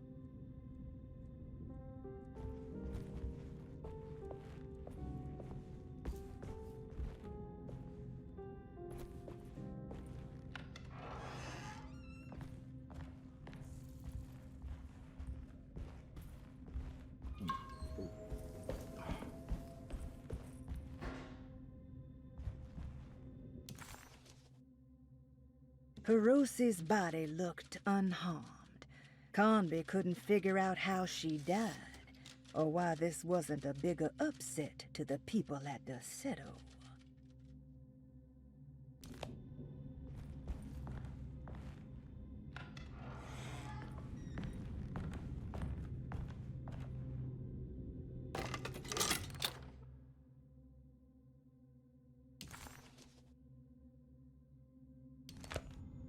Telescope lens. Why would he lock that up?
need the key.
Now we're talking.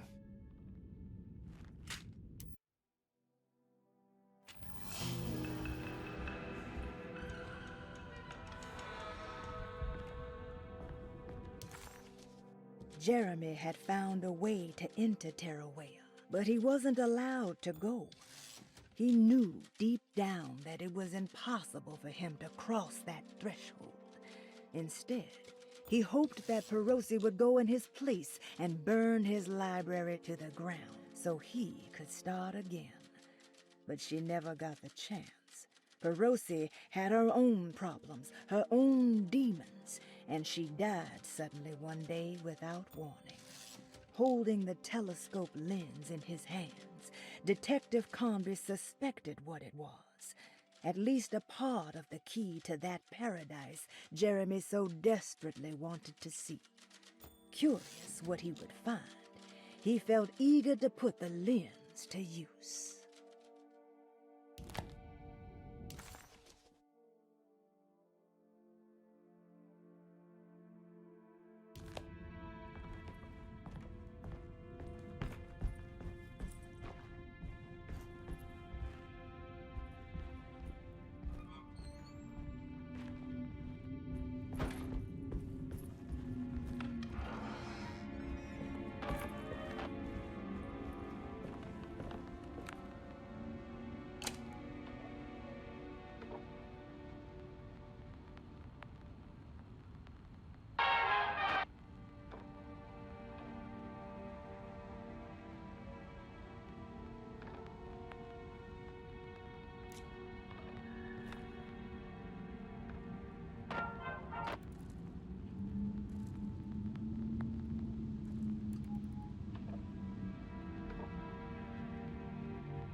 Whoa.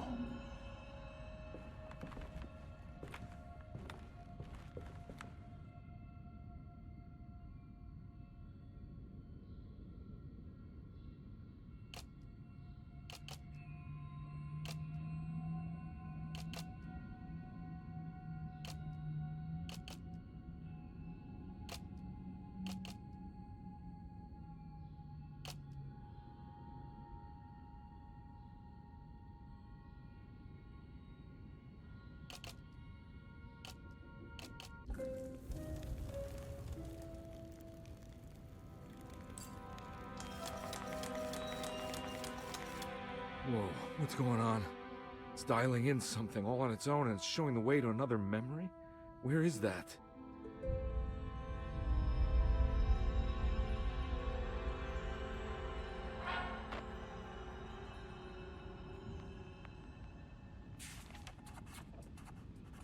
Another world seeping into Desde. Was this a taste of that mysterious Terrawea?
Here we go.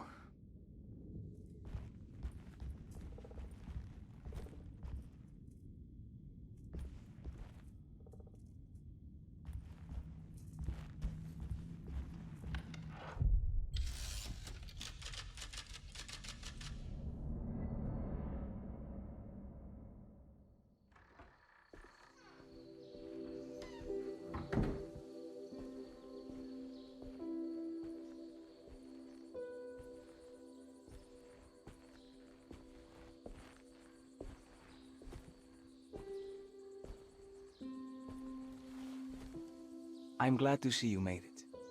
I had my doubts, but the hope you instilled has yet abandoned me. I guess this must be Tarawea. Who are you? My name is Juan Luis Jorge, and this is indeed the convent of Tarawea. You'll have to excuse me, but Yermi never got your name. The name's Edward Carnby. I'm a private investigator.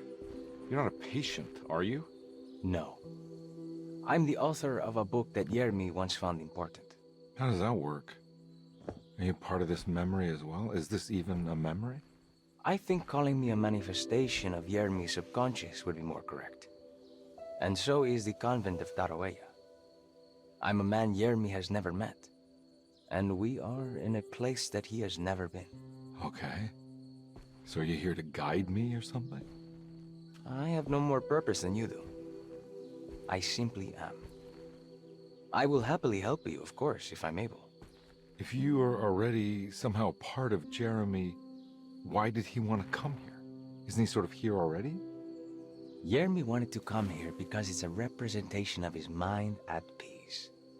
When Dr. Gray asks him to find his focus during his sessions, this far-flung convent is what Yermi imagines. He is under the impression that if he could physically come here, he would reach a perfect equanimity, a spiritual apotheosis. You don't think it would work? Yermi subconsciously knows it's just wishful thinking. He can't come here. Despite the pathways opened by the dark man between Derceto and Yermi's psyche, it's simply not possible. But I'm here. Indeed. It's a shame it's just another place for you, Detective. Otherwise, you could have become a Buddha. Always a bridesmaid, never a blushing bride. Am I right? Yes, I suppose so. You'll have to chase enlightenment elsewhere. So what's the next best thing? What can I do here? You should seek out the convent library and try to find the truth about Yermi's relationship with the Dark Man. It's the sort of knowledge he represses and is unable to reflect on. Will it tell me how to break the pact? Perhaps. At least you'll have something to confront Yermi with. Wait, why can't you just tell me? I don't know such things. You'd be better off consulting the texts of Dr. Freud if you want such answers. No thanks, I hate shrinks. There is another thing you should know about the library. He is here as well. The Dark Man has been working his way through the text for a long, long time. He's here? How am I supposed to get past him? Be careful, Detective. Oh, jeez, just perfect.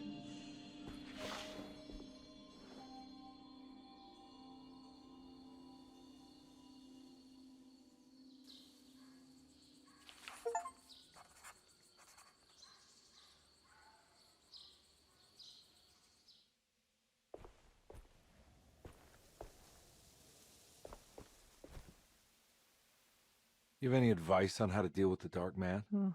I suppose suppression could work. Try not to pay him any attention.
There's something missing.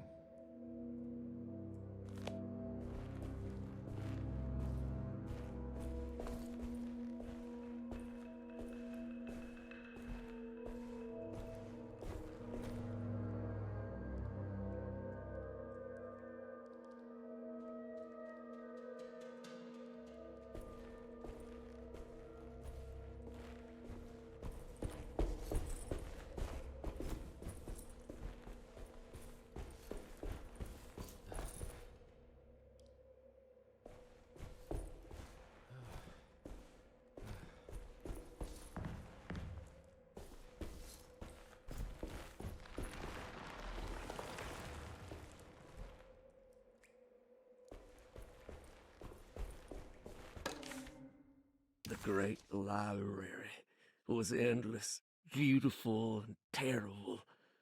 An Akashic record for the universe inside the mind of Emily Hartwood, now corrupted by a story forced upon him, told by a maniacal liar, an evil conjured by science and secrecy. I will suspend a room and lock away the foundation of his character. Its key will be left to the librarian, the only thing invisible to the prowler.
was in the hot autumn that I went through the night with the restless crowds.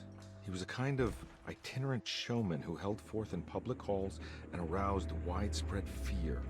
The New Orleans address of the event is lost, but I remember distinctly the Prext Shipping Company pressing their contribution. Hey.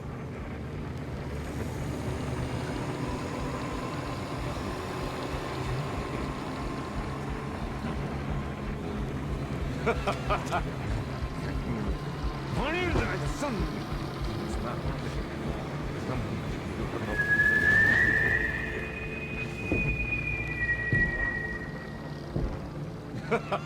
Detective! What? What?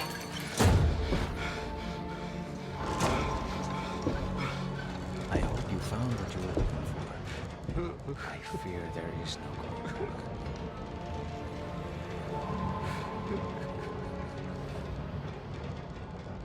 I was so close. There must be something I can work with. Come on, Carnby, think. Think. The shipping company. Prext. Right. Good luck, detective.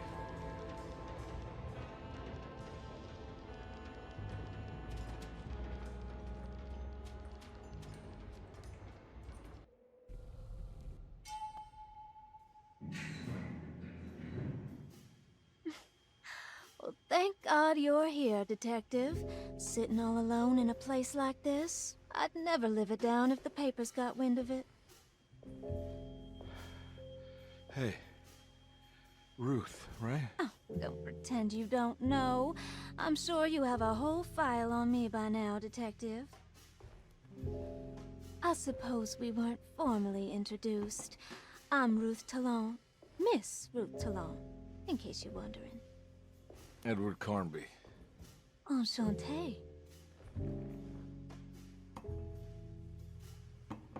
You sure? I had too many already.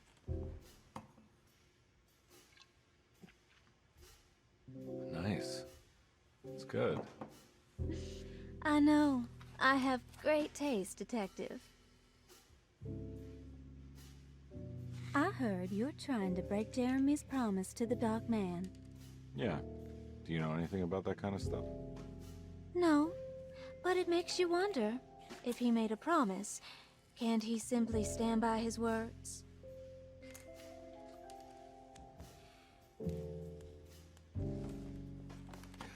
Look, I'm just trying to get Jeremy out of a bad deal, so he'll come back with us to New Orleans. Well, if all fails. What are you doing? It's a sign of submission to the Dark Man. I saw it in a dream once. What?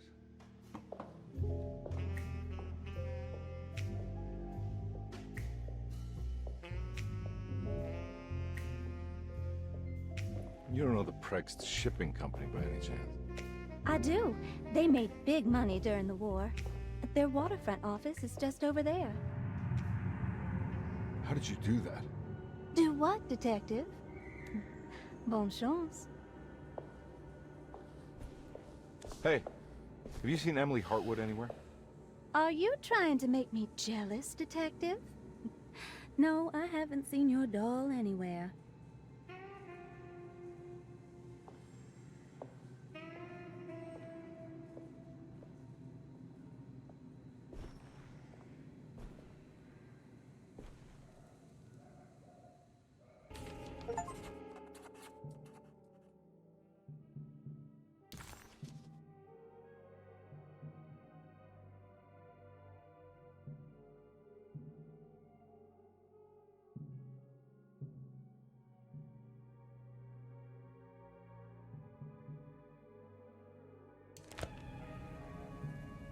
Prext Shipping Company. According to the book in Tarawea, the Dark Man is connected to a performance that Jeremy went to somewhere in New Orleans. I'm sure I can find the address inside.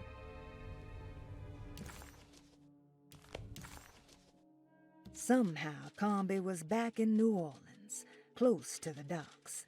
He could smell the pungent aroma of the Mississippi River. In front of him was the Prext Shipping Company, According to the book in the library, he should find the address to where Jeremy first met the Dark Man inside.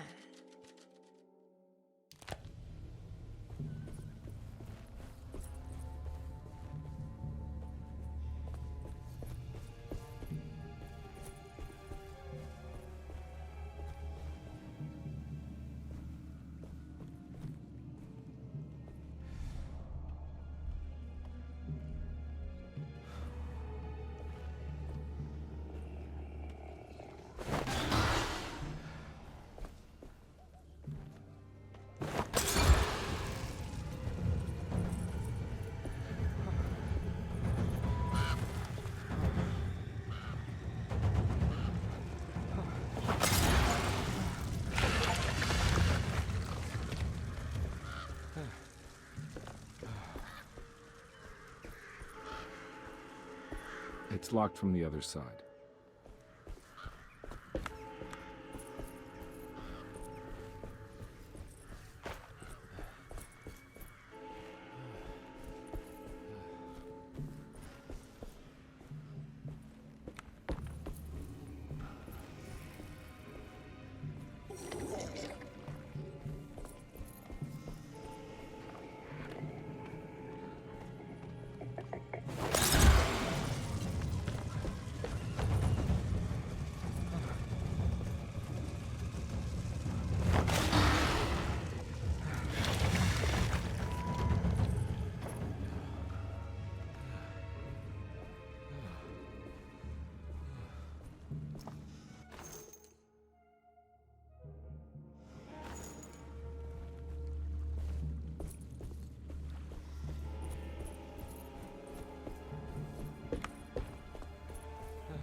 I don't know where to go.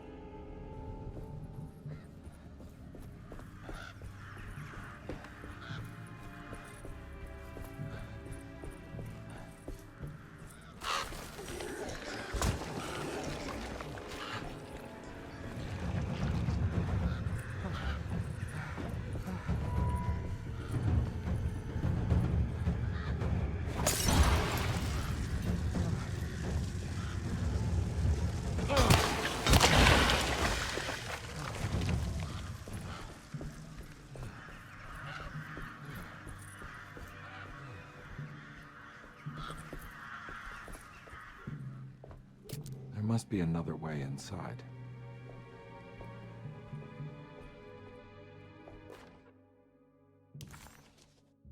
The sewer system has a tunnel running right below Preg's shipping company. I bet I can use it to get inside.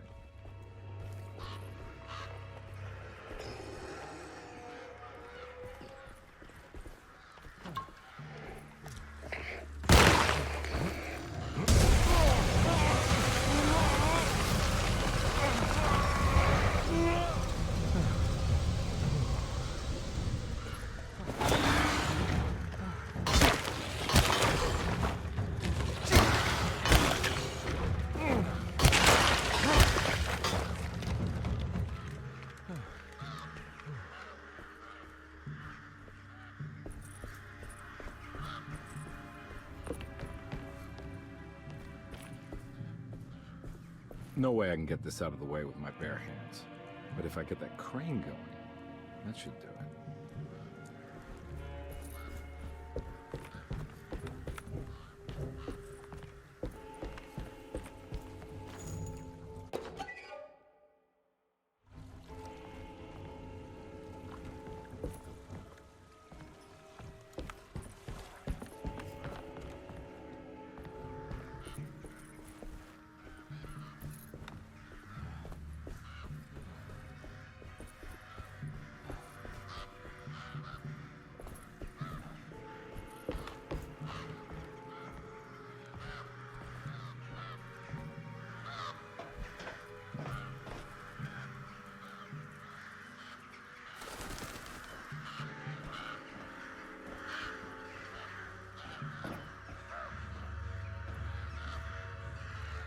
Ugh.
inside the warehouse. The office must be upstairs.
Hey, I always wanted to try one of these.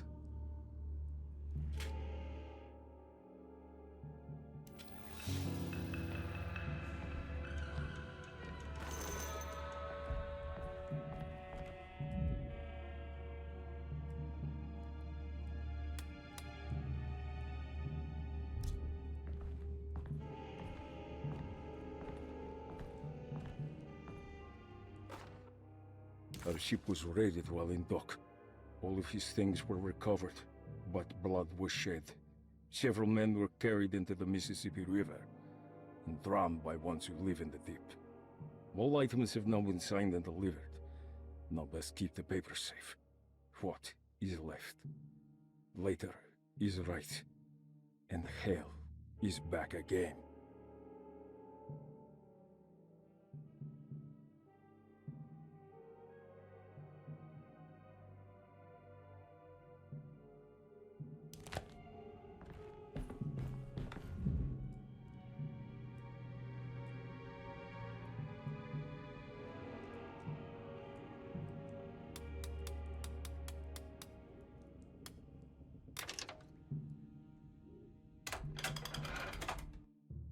Cargo Manifesto, September 19th, 1892.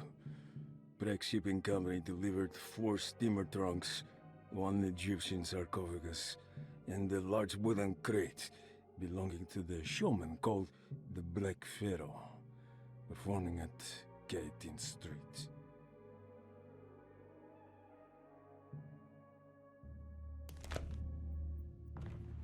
Here we go. The address where Jeremy first encountered the Dark Man.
Looks like the fog cleared up.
The address of the event where Jeremy first met the Dark Man surprised Carnby.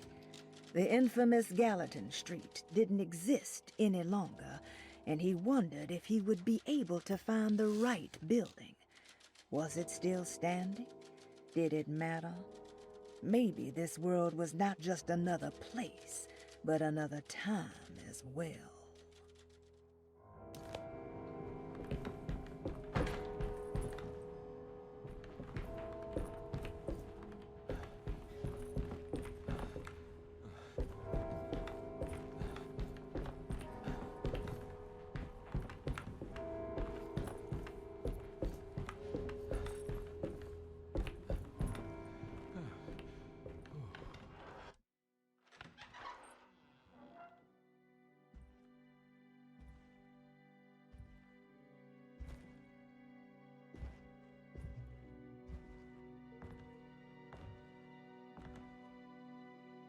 You want to tell me what this is all about? Welcome, Detective, to the greatest show this side of the Mississippi. Now the hotel, the Black Pharaoh, the ancient magician who lived 1,000 lives and wore 1,000 masks. I can see why you settled on calling him the Dark Man. Saves your breath. So, you got scared by a stage magician, and now he's living inside your head. You can mock me, Detective. But you would be the crazy one to think his presence can be ignored. Look where we are!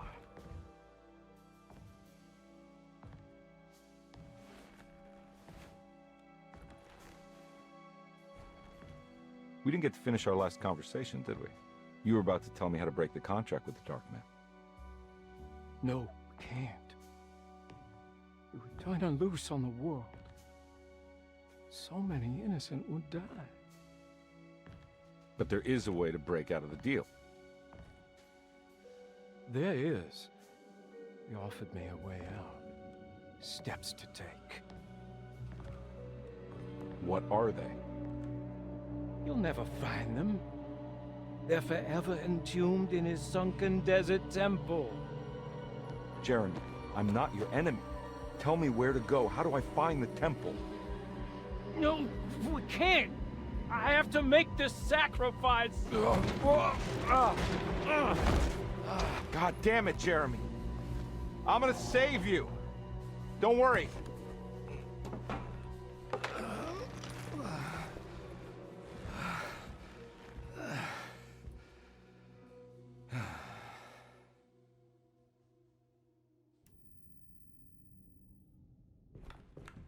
How do you save someone who doesn't want to be saved? Well, he's gonna get saved no matter what. I just need to find the temple somehow.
Carnby found himself in a vast and dark desert.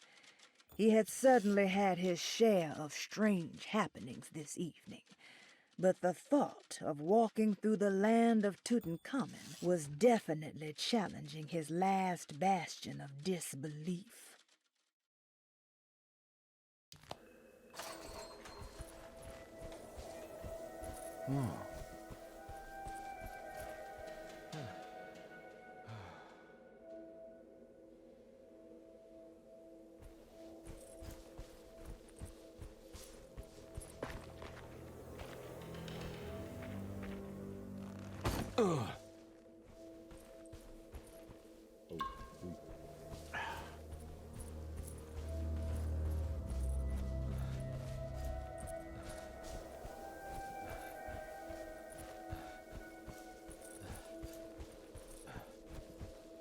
A sunken desert temple.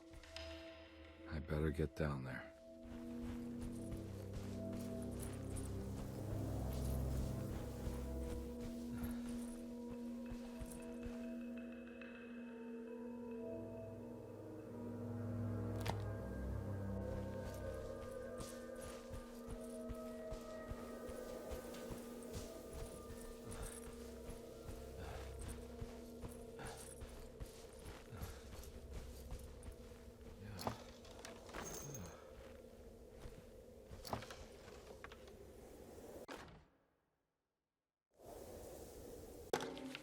The temple of Nephron-Ka lies under our camp. Despite all efforts, that unholy site did not collapse, but sink beneath the sand. The pharaoh is long dead, his name meticulously stricken from all ancient writing. But that stage meant for blood and terror remains. The temple is said to be lightless, built to harbor all the haunters of the dark found in the very depths of our universe. Calling on the gods meant creating a bridge between our world and theirs.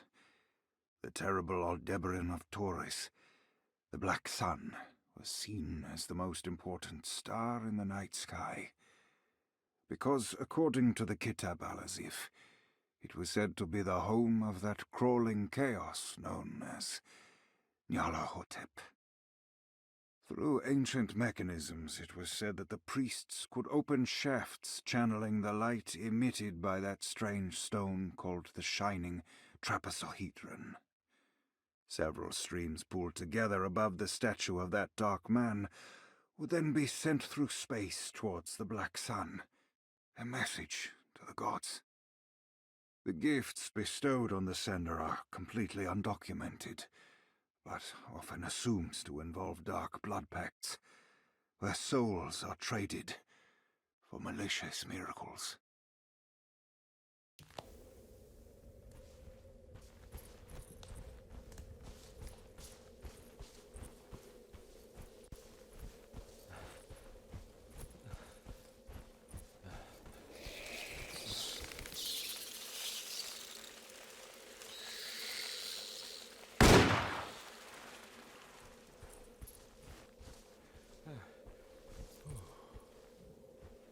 Here we go.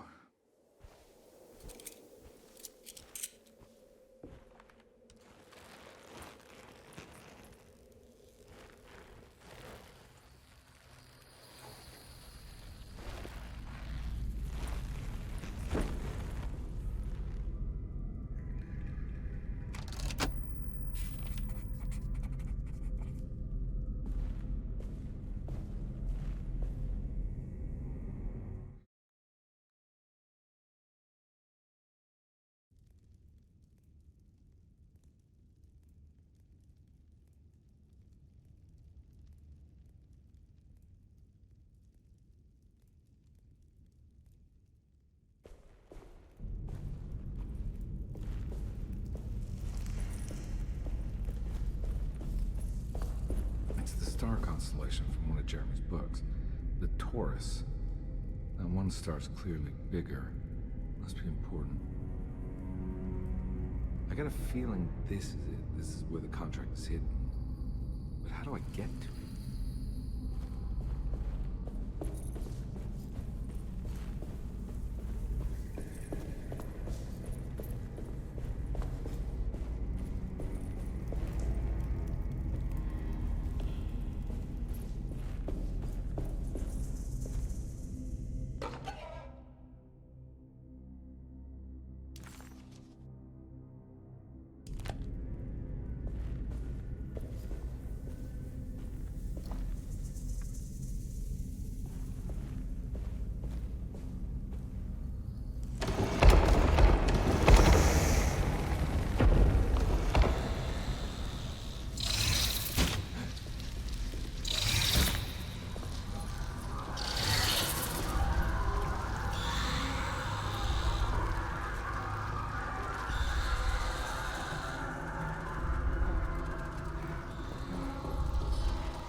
something missing.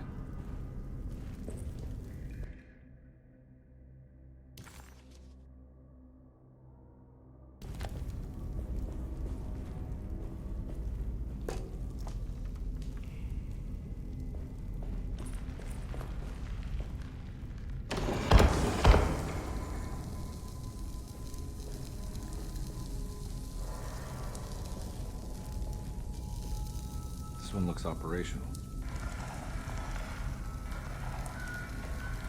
It'll work.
Acknowledge psychological trauma, break through barriers of self-deceit, temper manic behavior.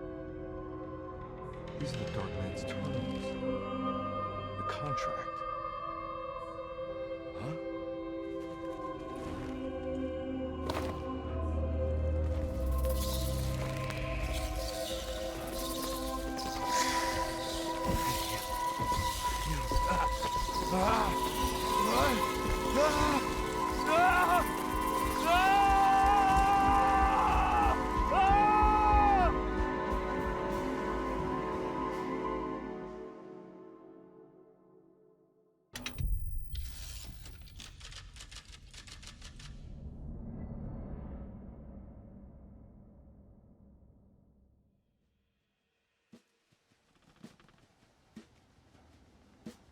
Hey. Hey, detective?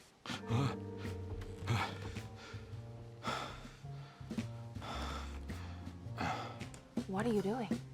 Oh, I found something. Great. Was it alcohol? God, no, I just got the wind knocked out of me. I think I know how to break the contract with the Dark Man. What exactly does that mean? Everything going back to normal. All right.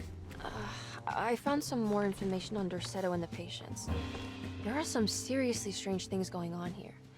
I'm pretty sure 2 of the patients are dead and maybe even the clerk. Oh, yeah.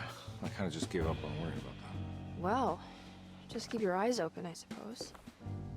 What were you doing again? Jeremy made a pact with the Dark Man to keep all the madness locked inside Derceto. All right. I'm gonna break it. I just have to... Where is it? Where's the talisman? It's around your neck? Ah! Ah! I worry, Detective. Don't, I'm fine. I worry that you're not much help on this case. At least you're a good distraction. Trust me. You're getting your money's worth. At this rate, I'm an absolute bargain.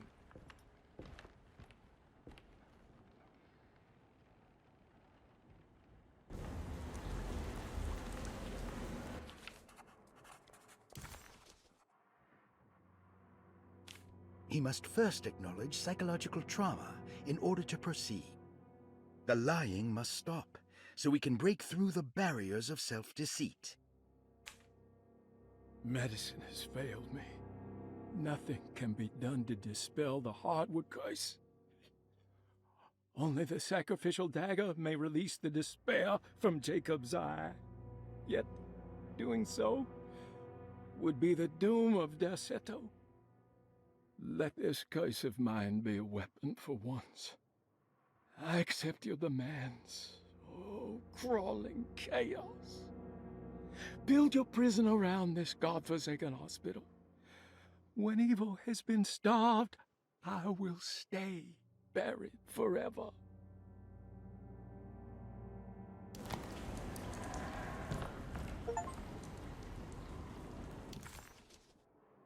Carnby never thought he'd be so happy to be back at Derceto. It felt like he had crawled through a long, dark tunnel of misery and regret. Now that he was back, Carnby could look into the steps mentioned in the contract. But there was one thing that gnawed on him. What exactly did this have to do with Dr. Gray?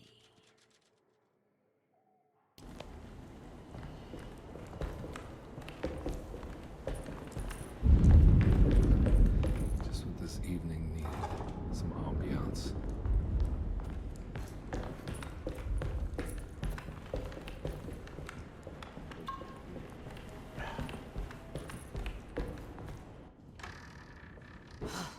Got to be around here somewhere.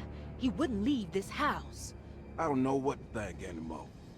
You run into that detective fella? Who is he? Can he be trusted? I think he one of the good guys. Well, you know, like us. Will he be all right with her coming? Praise the mother. You don't need to know about all that. Just help the job. Just calm down. It ain't time yet. God, it hurts. As far as I can tell, Detective Carnby seems to be solving problems, not causing them. Just be ready in case he starts anything.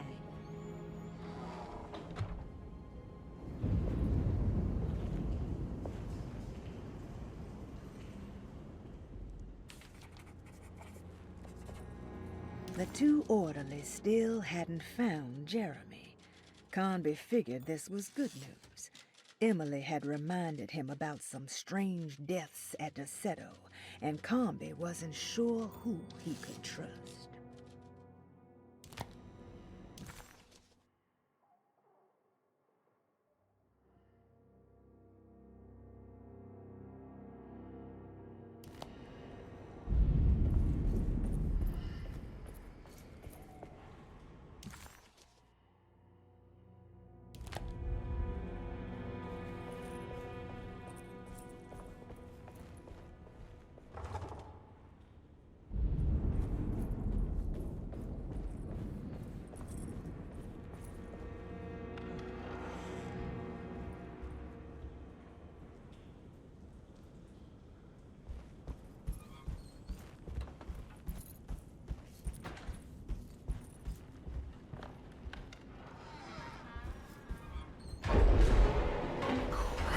What the hell was that?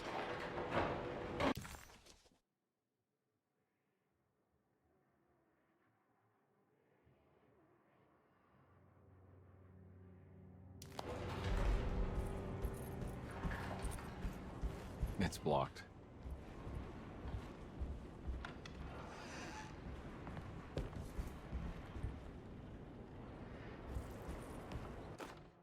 Lunacy and the Astarte Artist Colony, a monograph by Yael Klein.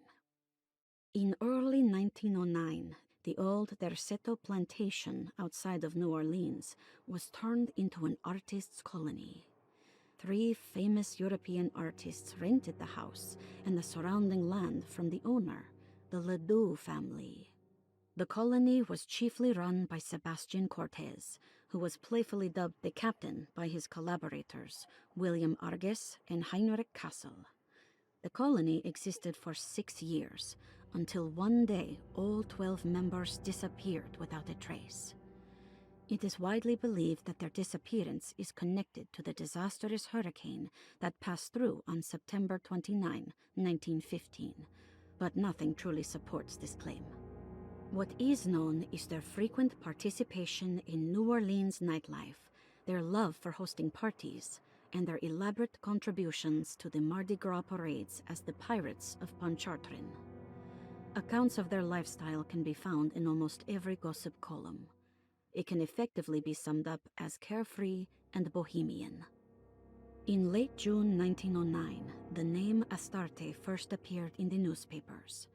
Cortez said the name came to him as he was painting. There is never any claim to knowing about the ancient Phoenician fertility goddess with the same name before this time. His fellow colonist Heinrich Kassel did know, because he later produced sculptures that show clear references to ancient idols of the goddess. It's impossible to know for sure how this name suddenly made an appearance, but it is interesting because of Derseto's history. Even the name Derceto is the Greek name of a Syrian fertility goddess. In the case of naming the plantation, Derceto was certainly not an accident. We know that Elijah Pickford intended to build a temple for his cult, for he had distributed pamphlets 2 years prior to the purchase of the land, advertising his intentions.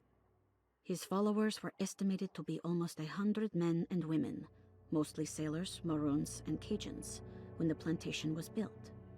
To outsiders, Derceto registered as an ordinary slave plantation, which enabled Pickford and his flock to remain hidden for decades. The official story is that the cult lasted until 1862, when the Union Army came and burned down the plantation and scattered all who lived there. Following the Civil War, new people started to congregate in the ruins of Derceto to invent a new fertility goddess, the Shub-Niggurath.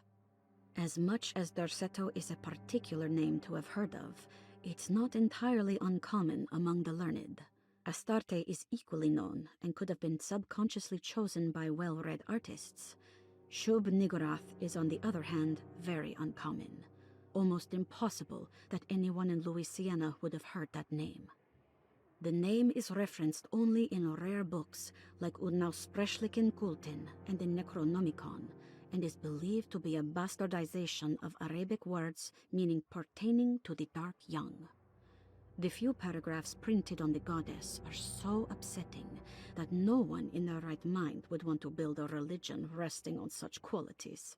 The Shub Niggurath cult was hard to get rid of, but it is believed that despite the police jailing and killing several cultists over the years, the main culprit in the cult's demise is the cult itself, which seems to line up with every instance of cult activity on Derseto's grounds. When Captain J.W. Norton of the Union Army arrived, he described the people at Derceto as malnourished and maniacal. As much as the army tried to save them, they fought back with fervor, as if nothing was going to stop them from slowly destroying themselves. While the disappearance of the Astarte artist colony remains a mystery, the recurring motif seems to suggest that their fate involved lunacy and a hunger for self-sacrifice to that fertility goddess with 1,000 names.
There must be a spare key to Dr. Gray's office in here somewhere.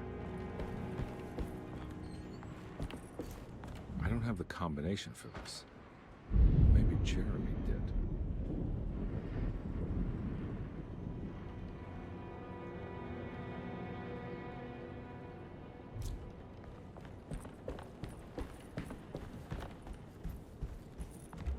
I need the key.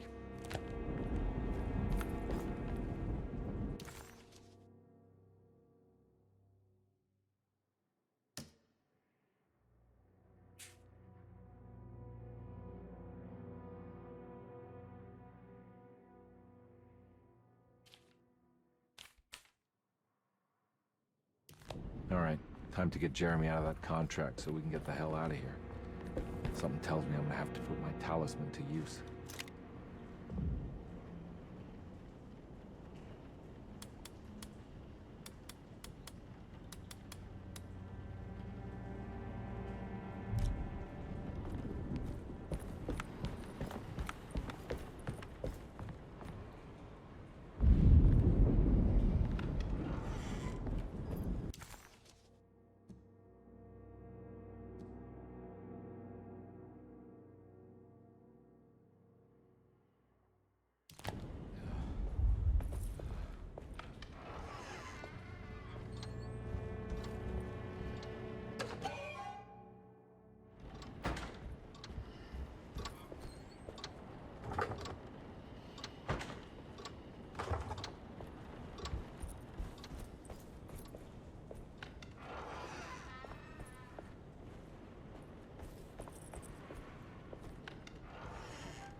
Detective Carnby, I'm terribly sorry that my niece has pulled you into this mess.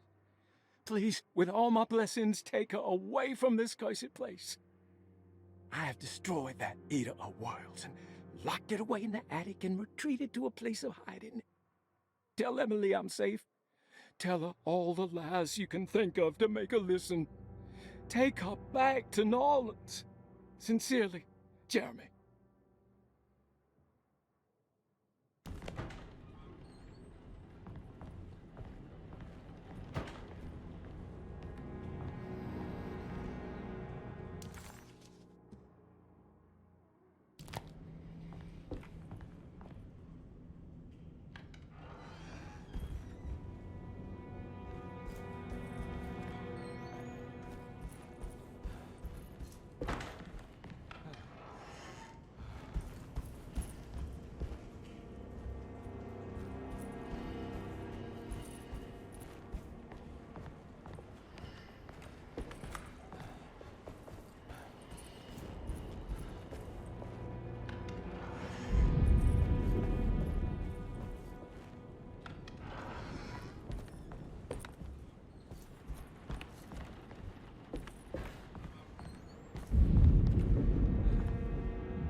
It worked.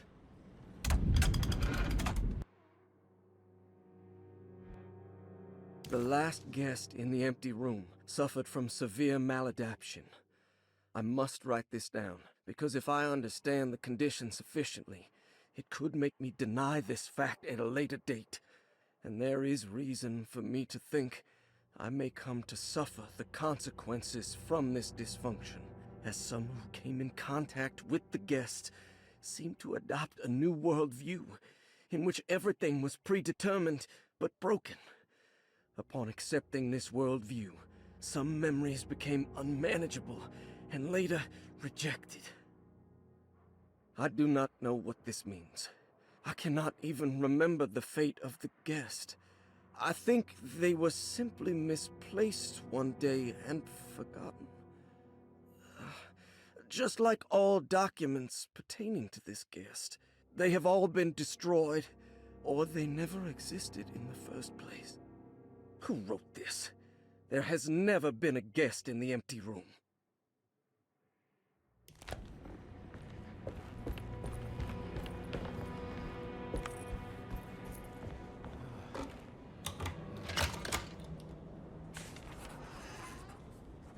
Dr. Gray was somehow mixed up in this business with the Dark Man, Detective Carnby decided. He had to be. Either Dr. Gray was using the idea of the Dark Man to manipulate and torture Jeremy, or the Dark Man was an actual powerful being possessing Jeremy. And in that case, Dr. Gray was simply a stooge. Maybe both could be true at once. Carnby felt his mind racing in all directions. No matter what, he had to find a way to break the pact. That was what Jeremy said was needed. It didn't even matter what was true or not. If Jeremy wouldn't leave Desde before the contract was broken, then Carnby had to make it happen. He just wished the steps on the contract made a little more sense. Dr. Gray's office, all to myself. Let's see if we can figure this guy out. I have finished tidying up Miss Beauregard's belongings. I will leave it to you to contact her agent and have them collect her things. I found one of Grace's drawings she might want back, along with this key in her room, which I believe you've been looking for. Mrs. Thompson.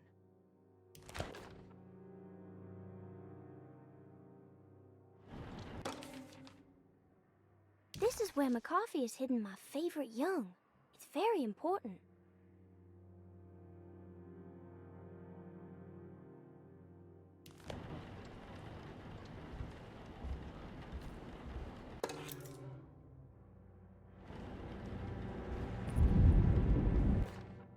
Dearest Dr. Manzetti, I find myself in a losing battle with my patient.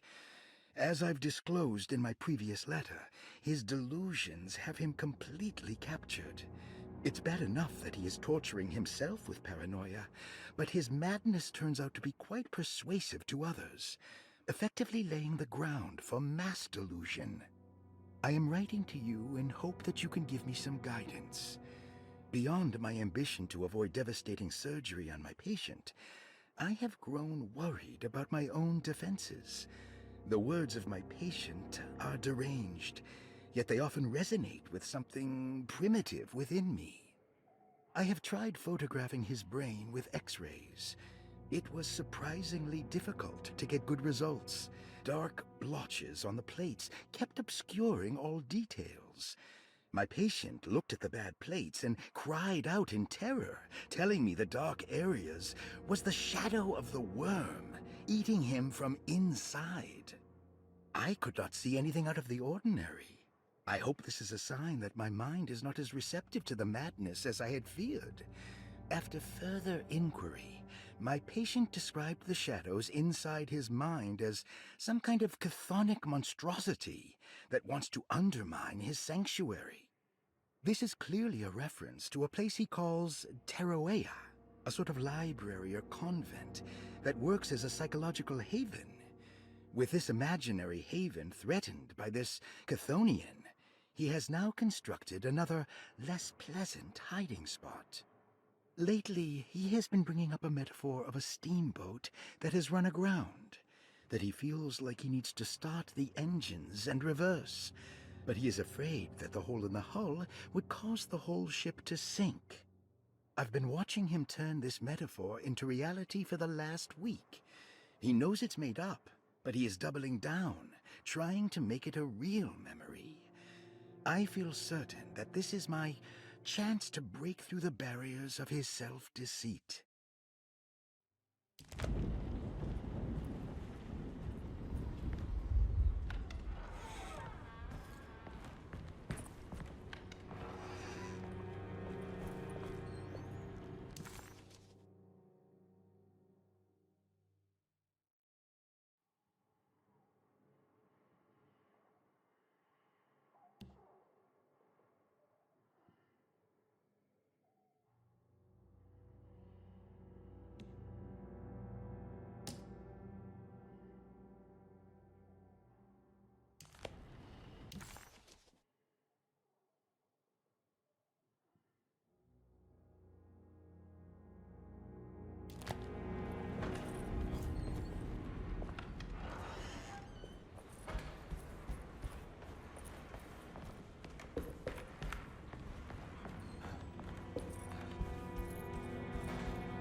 key.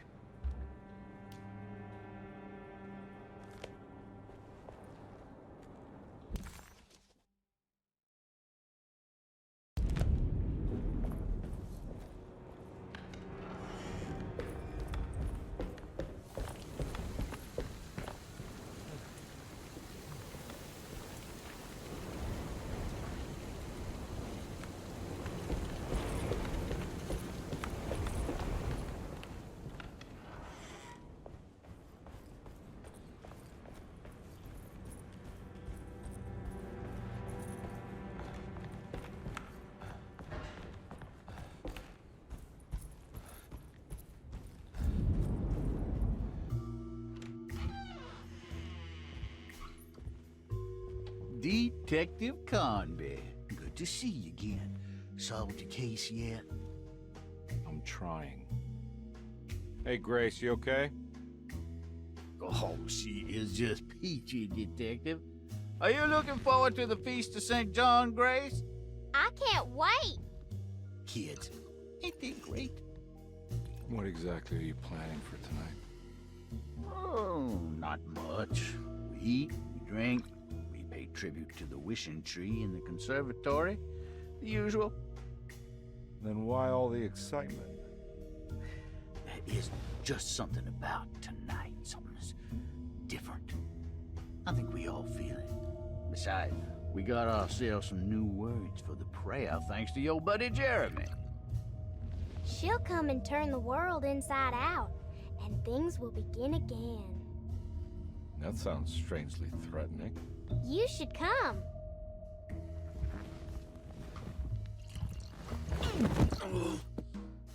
God damn it, Grace. Stay put for once.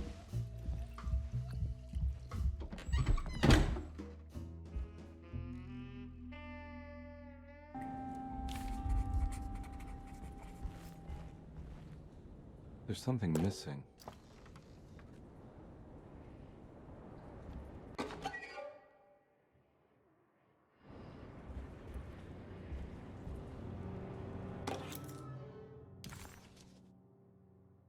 I better hold on to these. Wouldn't want them to get lost.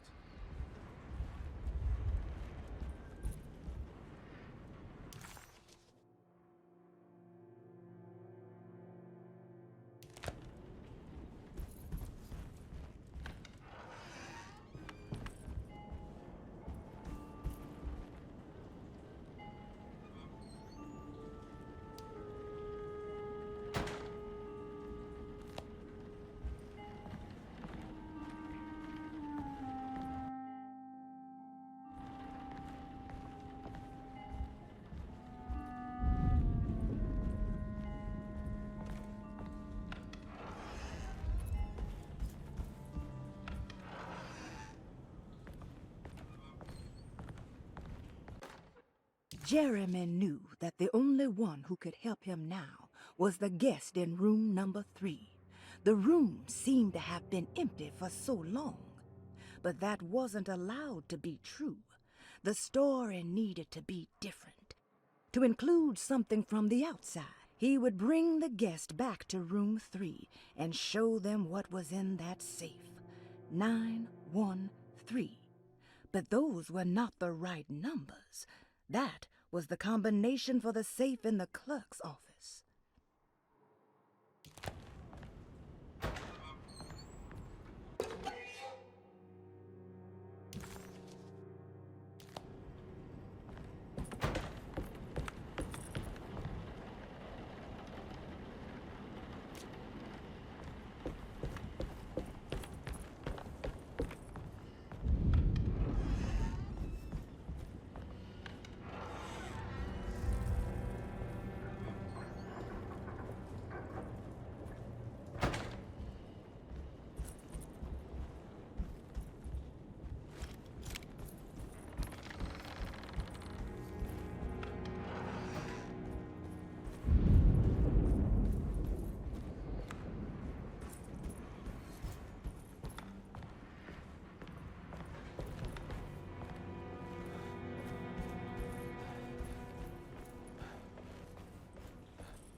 Surprisingly neat. Maybe I've been selling that old barfly short.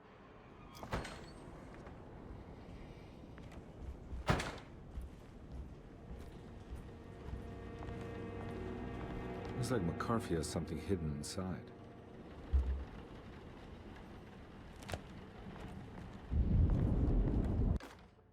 Sometimes, I think this place makes me worse. That Derceto might be my grave. A coffin made of ostentatious architecture. A Taj Mahal for the drunken depressed. There's something about Derceto. Something about Dr. Gray. Like we all pretend that we're here to get better, when in fact we are here to be forgotten.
Take this much more. This has to end.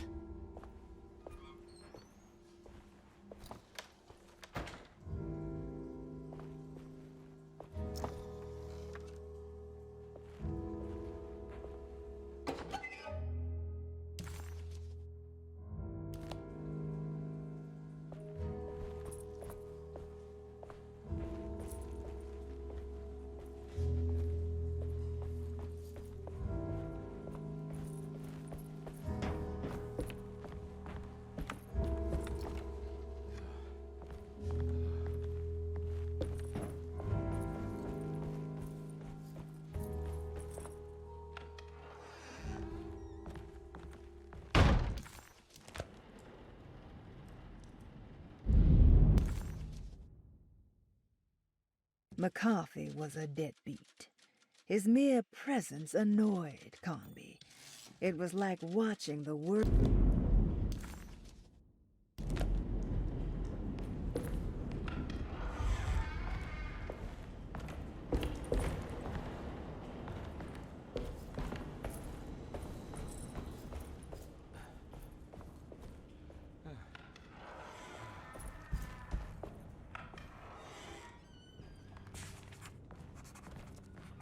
This is my room. I belong here.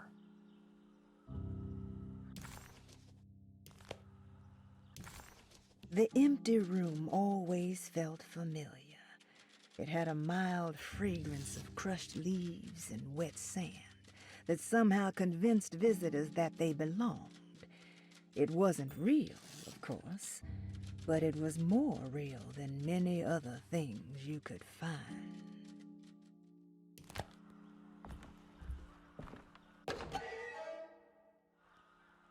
I recognize this view.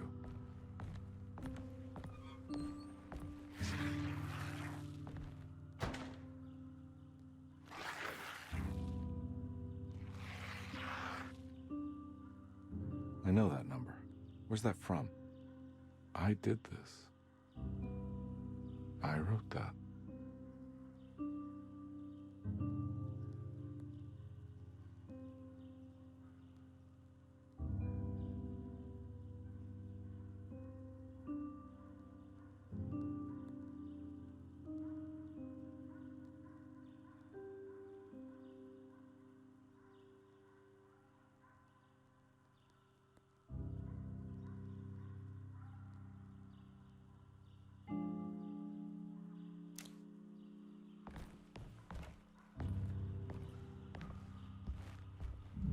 I know the combination. I carry it with me.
detective.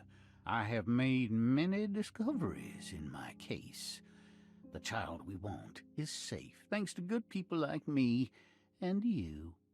We're so similar, but you don't see all the things I do. To find your man, Jeremy, you also need to look for the girl. It has always been that way. The young deliver us all. You should have a look in my room. There's a piece of the puzzle you will need. Take care now. My coffee.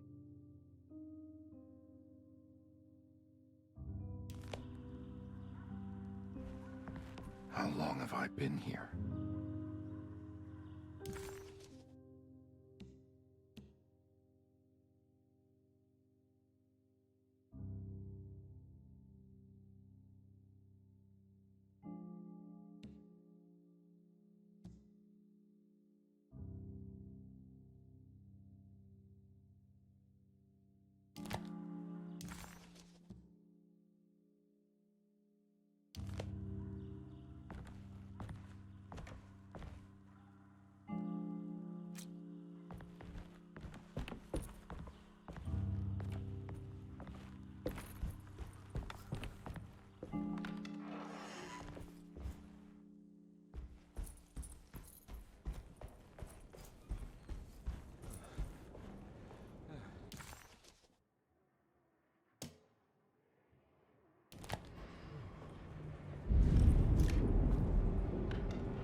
Looks like McCarthy has something hidden inside.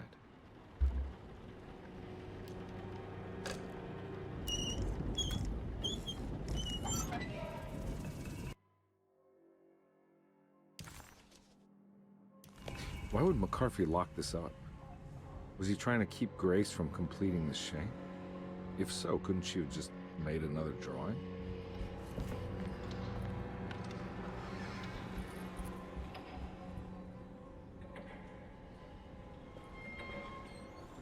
What the hell happened in here?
place looks familiar.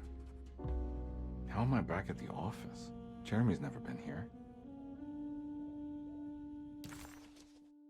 He was back in the French Quarter, his office to be exact, a place Jeremy had certainly never seen. It could only mean that the dark man had reached inside Edward's mind and conjured this place for him to suffer.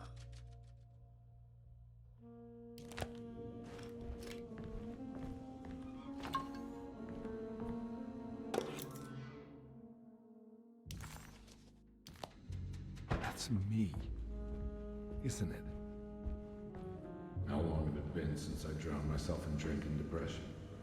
It had all felt so peaceful, slipping away into oblivion.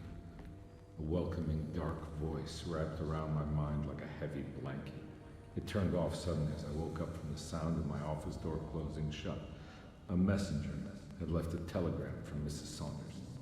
She had a lead on where to find her husband and her kidnapped daughter.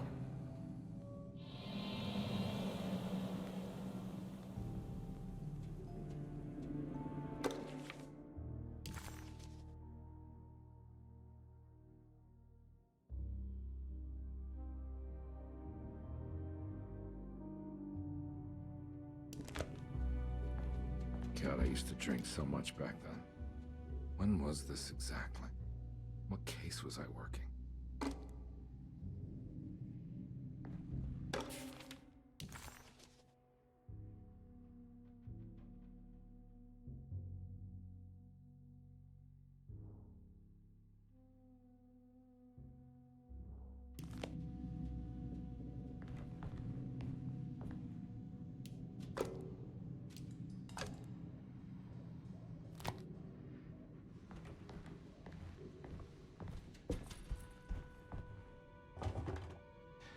I think I need to figure out where I'm going first.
I think I need to figure out where I'm going first.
remember this case.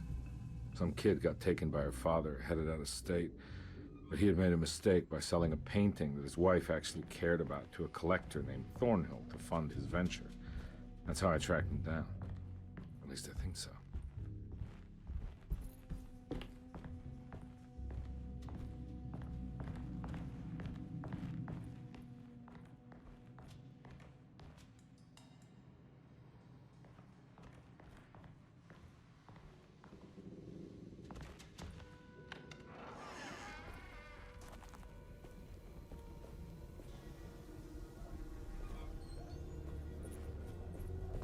I can't go that way.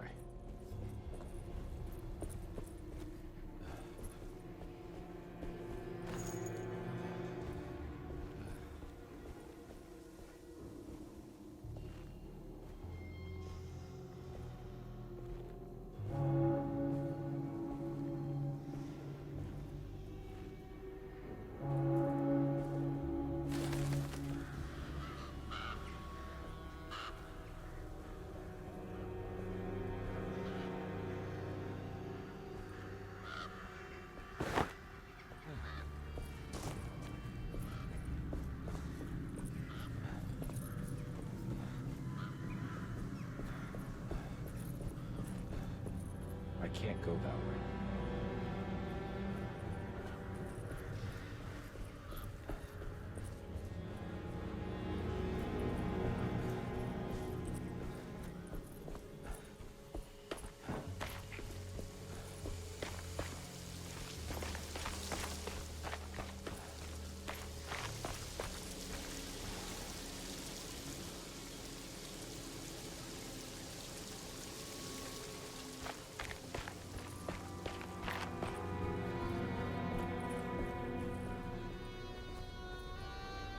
Thornhill wasn't a bad man, but he had principles keeping him from handing out information about his deals. So he needed some convincing.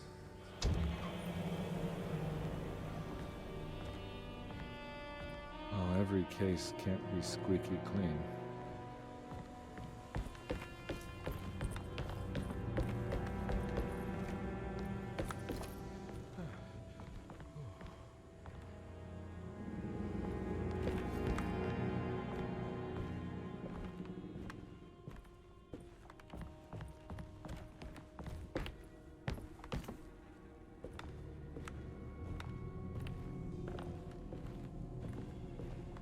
Mr. Saunders had sold a valuable painting to Thornhill, hoping the money would carry him to wherever he was going.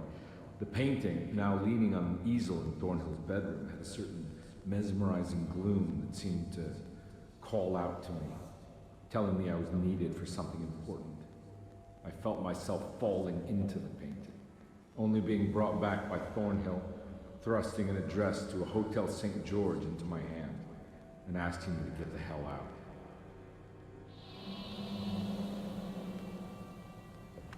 I don't remember this at all, but I can't say it didn't happen.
On my way to the hotel, the Morton gang caught up with me. I owed them money, a lot of it. I can't remember what for.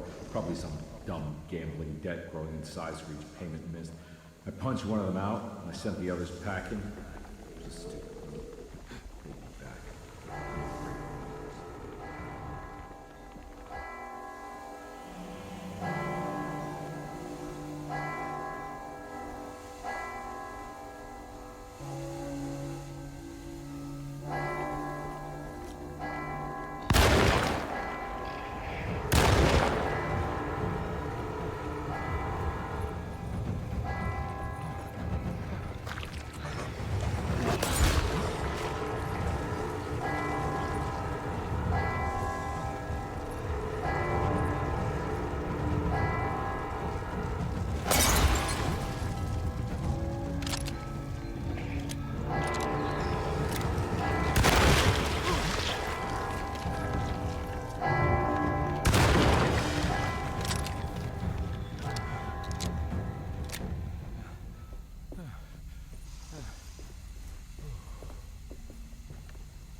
I found him.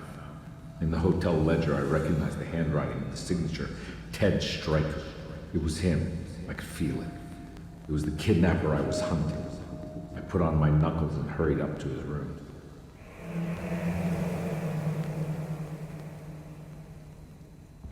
Something about that name, Ted Stryker, rings a bell. Feels vaguely familiar.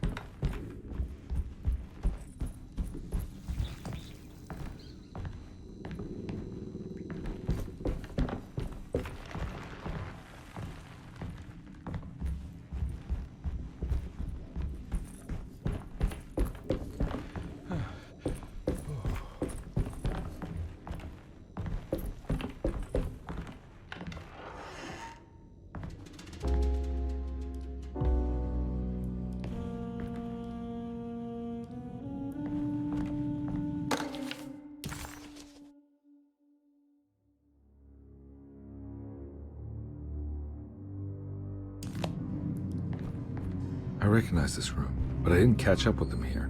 I must have followed them. But where?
That's right, he was running away, ditching his old life and marriage in New Orleans to find something better in Tallahassee.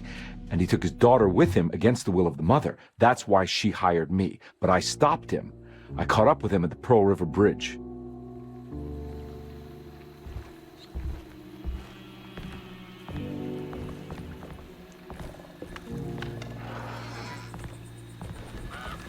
Pearl River.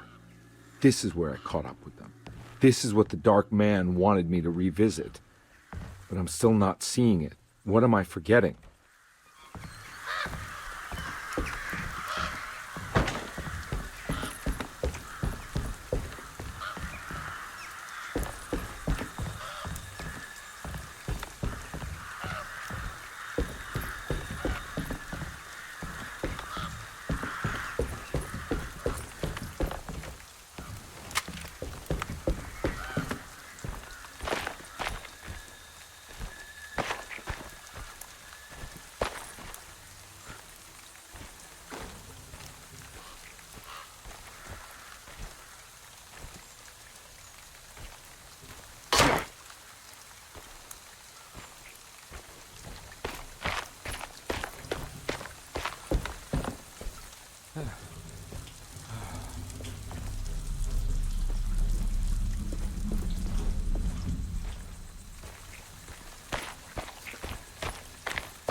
I can't believe I didn't recognize you. I looked a little different back then, I suppose. Was any of this real? How do you mean? This day, just... so much is happening. I can't... I think I've lost my head. Do you need me to apologize? I mean... I am sorry. I don't think I need to begin to explain. You're just a kid, Grace. I'm really sorry. I didn't mean for it to happen. Lies. More lies. No, really. I thought I was being a good guy by handing you over to your mother. I didn't know. I couldn't have known that she wouldn't care about you. I don't know how this works. What is this for? Some form of admission of guilt. Maybe acceptance. It's what the Dark Man wants. I guess we just watch my father die again, then. You think he's alive? I know he is. He's down there, scared that he won't be able to get out.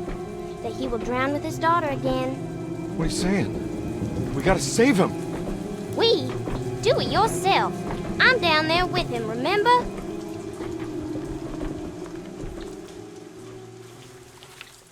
Can I really save them? This all happened so long ago. I have to find a way to get down there. I have to see it with my own eyes. There was a boat at the house. There must be a way to save you both, right?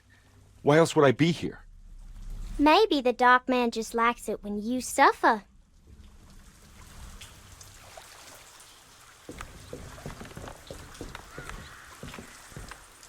Don't worry, kid. I'll think of something. I'm not holding my breath. Carnby had run their car off the bridge. He pulled Grace out of the sinking car, but left her father to drown. He could have saved him. There was time. He just chose not to. Instead, he took Grace back to New Orleans and collected his paycheck.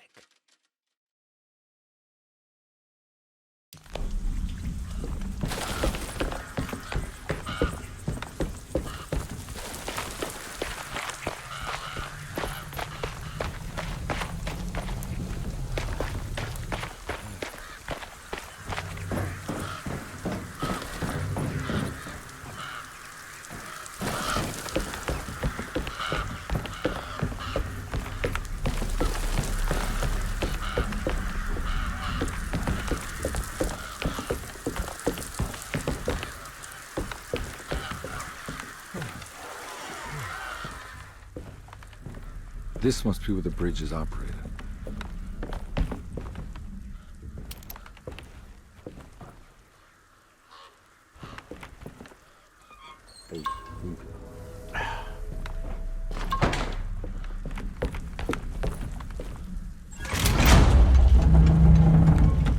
Nothing's happening.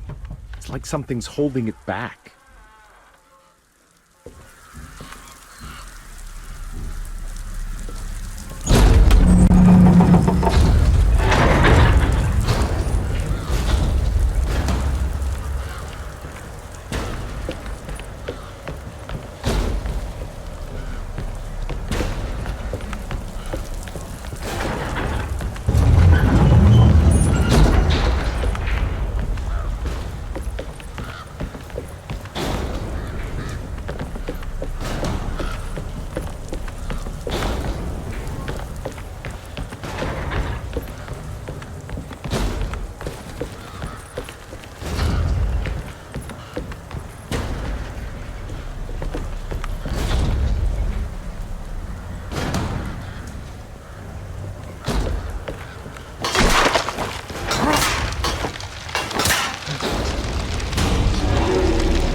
Carnby, are you okay?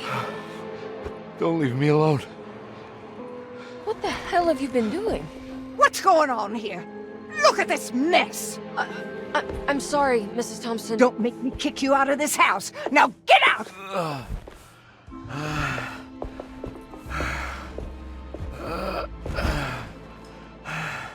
Hey, Detective. Mr. Carnby. I'm really worried about you. I'm okay. I just need to catch my breath for a moment.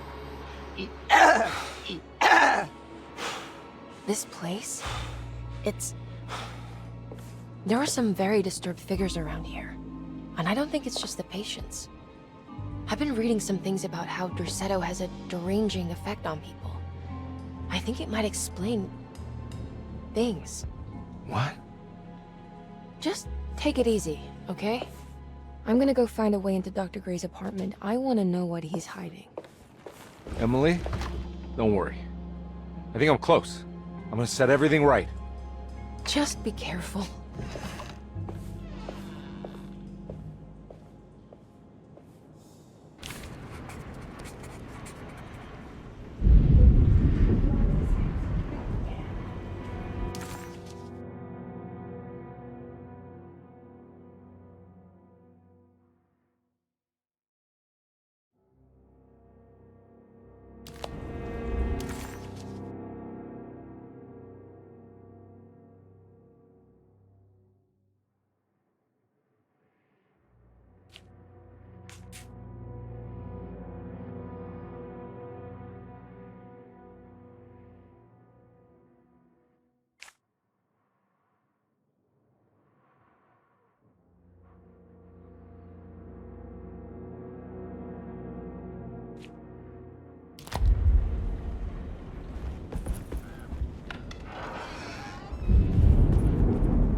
I need the key.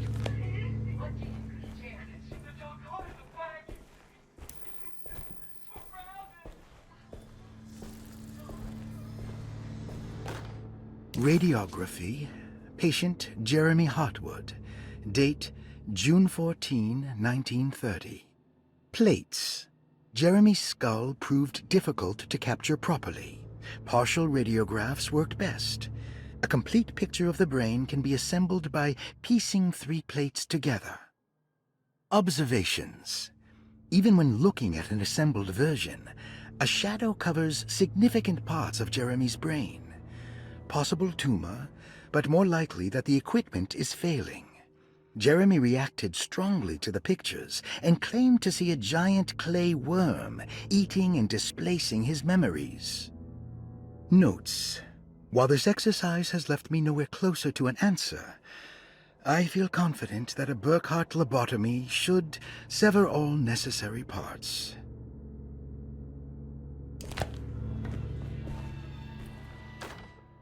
Hypothetical psychosurgery based on the ideas by Burckhardt and the St. Petersburg research could end up saving Jeremy's mind. Severing the connections around the frontal lobe would certainly solve most mental afflictions. The procedure would be brutal in performance, as well as in efficiency. An ice pick pushed through the edge of the eye and into the skull would untether the nerves like Alexander cutting the Gordian knot.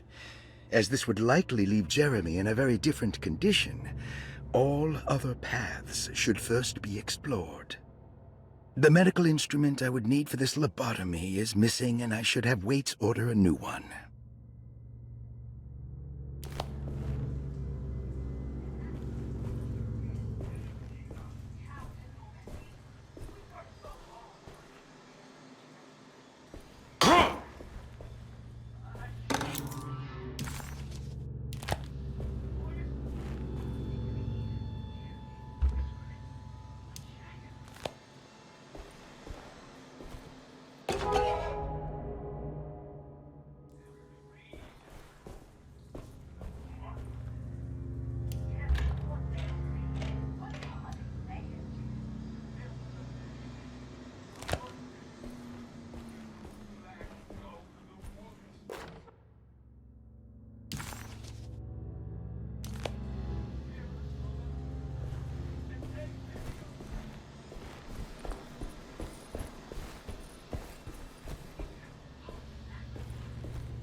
Don't mind if I do.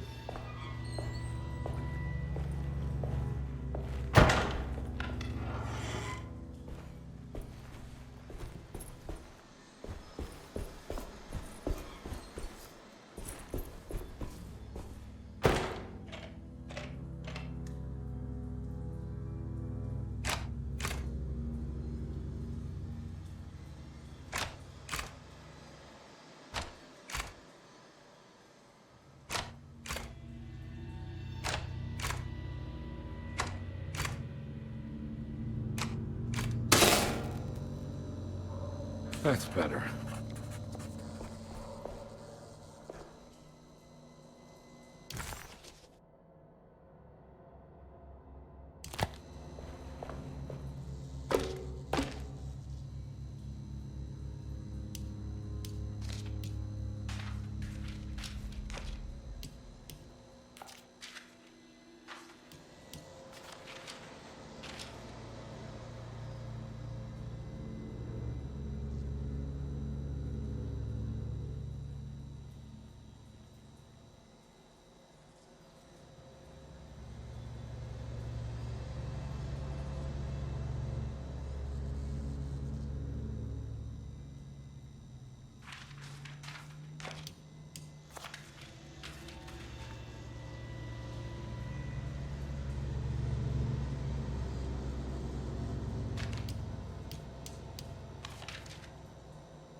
Why does this keep happening? What am I supposed to do?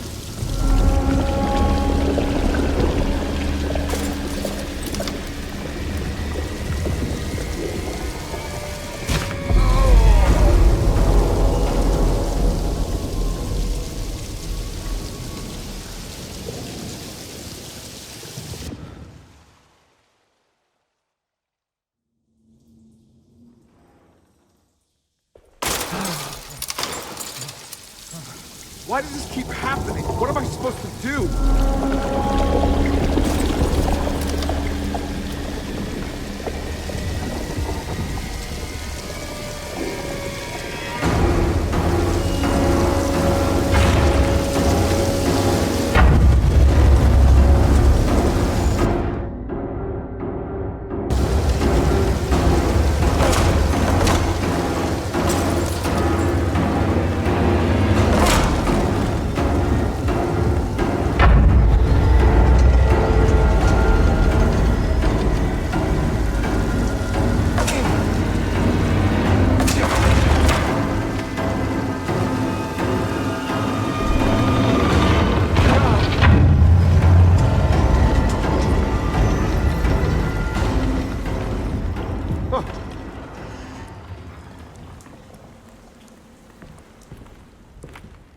And we're back here.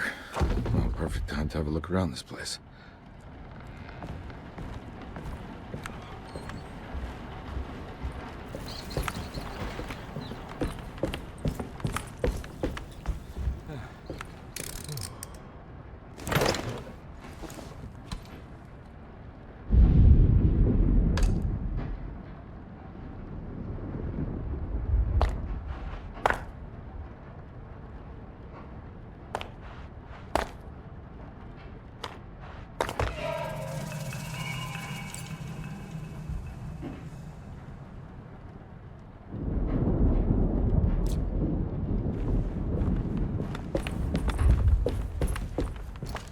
What is that?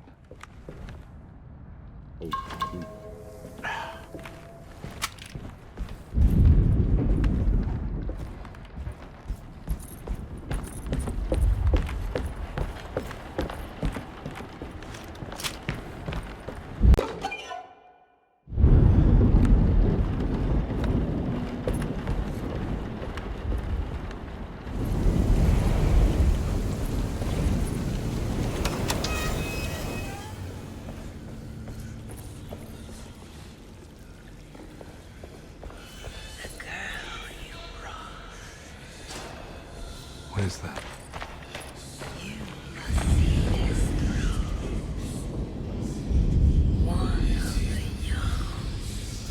This is it, Edward. Now is the time.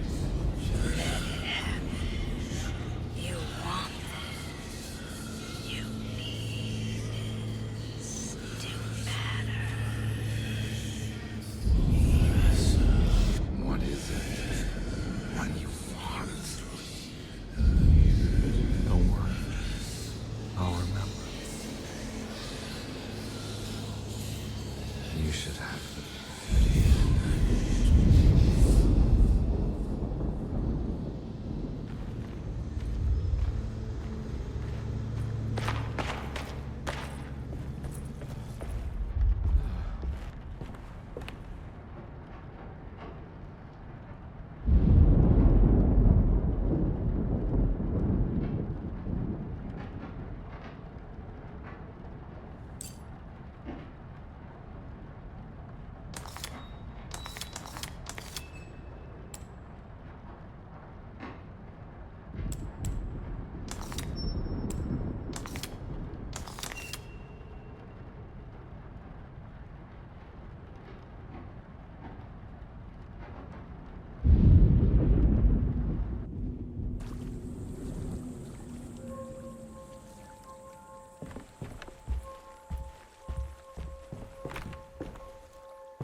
Jeremy's hiding, right? Hello?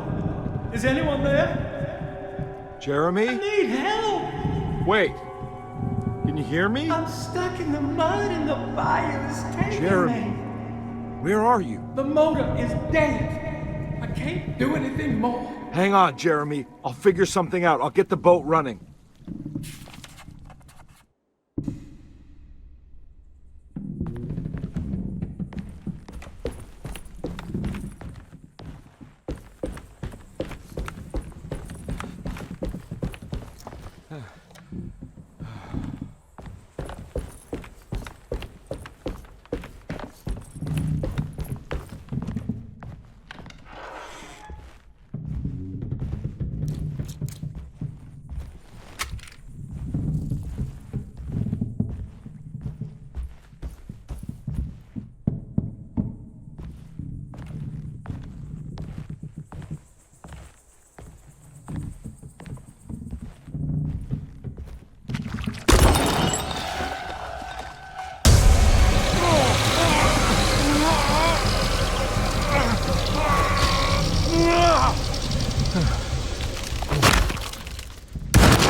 The boat's wedged itself right into the bayou.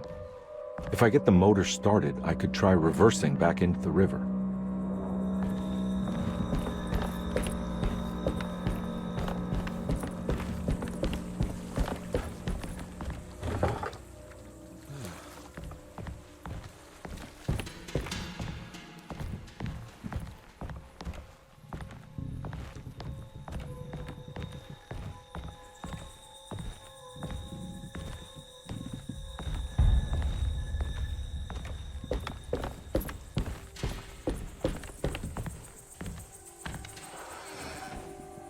Jeremy, where are you?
Looks pretty weak. I just need something to break it.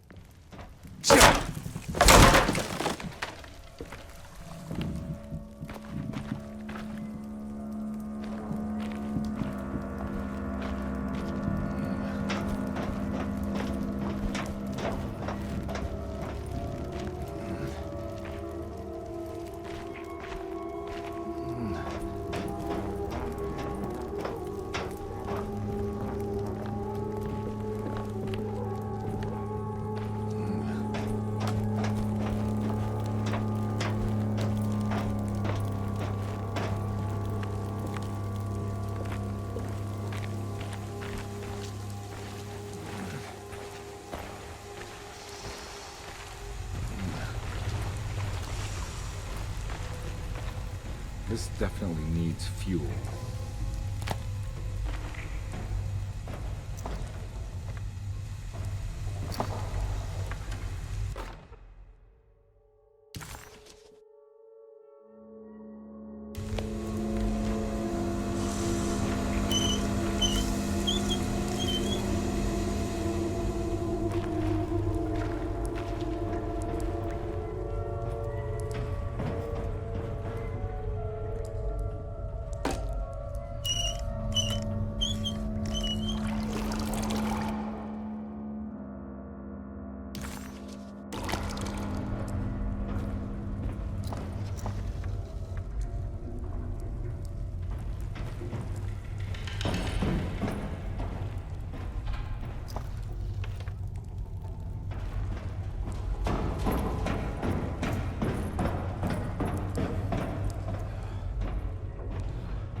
around my neck, and then I strangled all life from my body.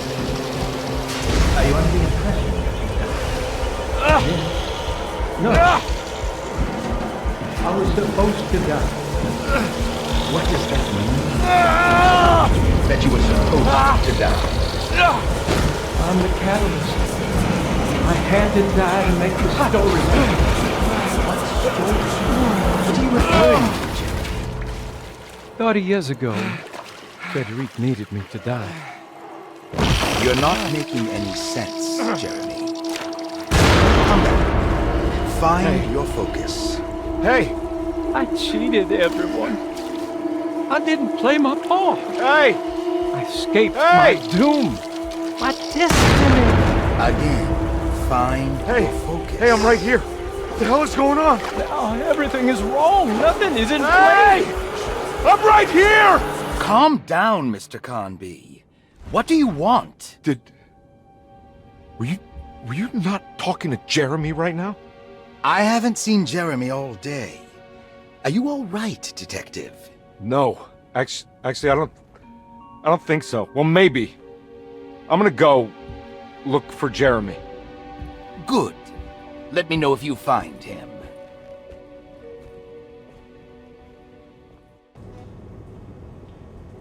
That was Jeremy's self-deceit? A steamboat stuck in the mud? I'm not going to pretend I understand any of that. What a bunch of psychoanalytic nonsense.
Detective, am I glad to see you. Lock the door, will you?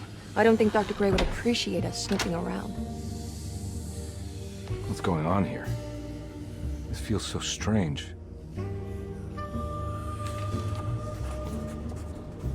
Detective Carnby felt removed from himself. Like driving drunk, he carefully tried to navigate his environment. What the hell was going on? Was he finally losing his mind? At least Emily was here to call the police if he went off the deep end.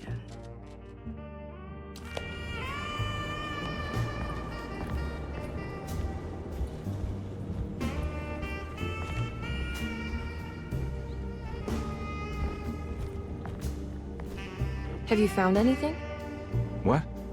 Yeah, I've seen some things. Okay. Let me know if there is anything you want to talk about.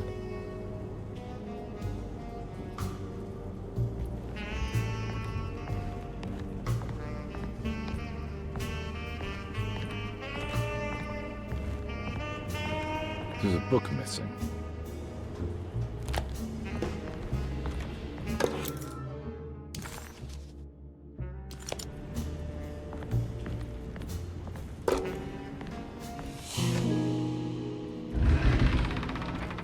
What did you do? I was just rearranging the books.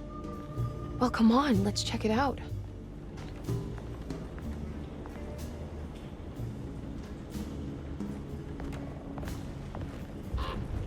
I think I'm beginning to understand. Dr. Gray is dealing with some kind of mass delusion.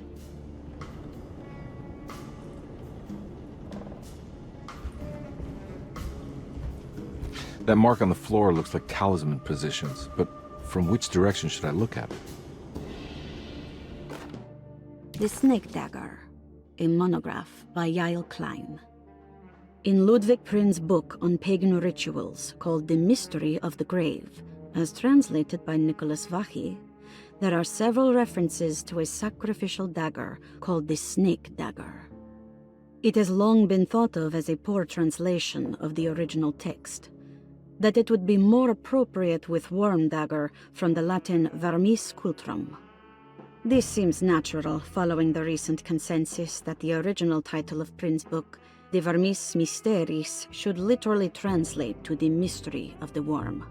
However, this would take away from Vachy's great effort at translating the underlying meaning of the words and revealing several cultural beliefs. While Prin certainly was using the term worm as a symbol or synecdoche for death and the dead, which is made clear by the contents of the book, in the case of the dagger, we shouldn't be too hasty to dismiss his translation. Reading through Vachy's correspondence with his patron, it appears that he had more than just the Latin text at his disposal. Vachy had dug up Prin's living relatives and uncovered several cross-referenced historical texts and an actual snake dagger. The dagger was dated to the early Middle Kingdom of Egypt and had such a clear shape of a wave that Vachy considered calling it the sinusoidal blade. Knowing the full story, it seems prudent that he chose to translate it as snake and not worm. There are several reasons why this choice of word helps us understand the pagans that Prin's book attempts to describe. The symbolic value of the shape becomes more apparent when reading about the use for the dagger. In the passage of possession and exorcism, we find the snake dagger poisons the poisoner within the victim and is therefore pacified. Where the literal text would tell us that the worm dagger trumps the demon possessing the victim, it tells us nothing of their reasoning, only that somehow this dagger wins against the demon, like it had the better hand in poker. Vachy's translation allows us to follow the underlying logic to the ritual magic that is being performed. Poison the poisoner sounds like fighting fire with fire. That to hurt the demon possessing its victim, the priests would have to fight back with a power that is known to the evil they are fighting. The snake dagger is therefore not only a good way to describe its form, but it also helps us understand how it could be thought of as a useful tool for exorcism. Finally, it also helps us understand their relationship to lunacy, that it was thought of as something poisoning the mind rather than controlling it. What is also interesting to note is that the possessed are always considered poisoned in their head and not their heart. The snake dagger always went to the eye of the possessed, leaving them partially blind, if they had the good luck to survive.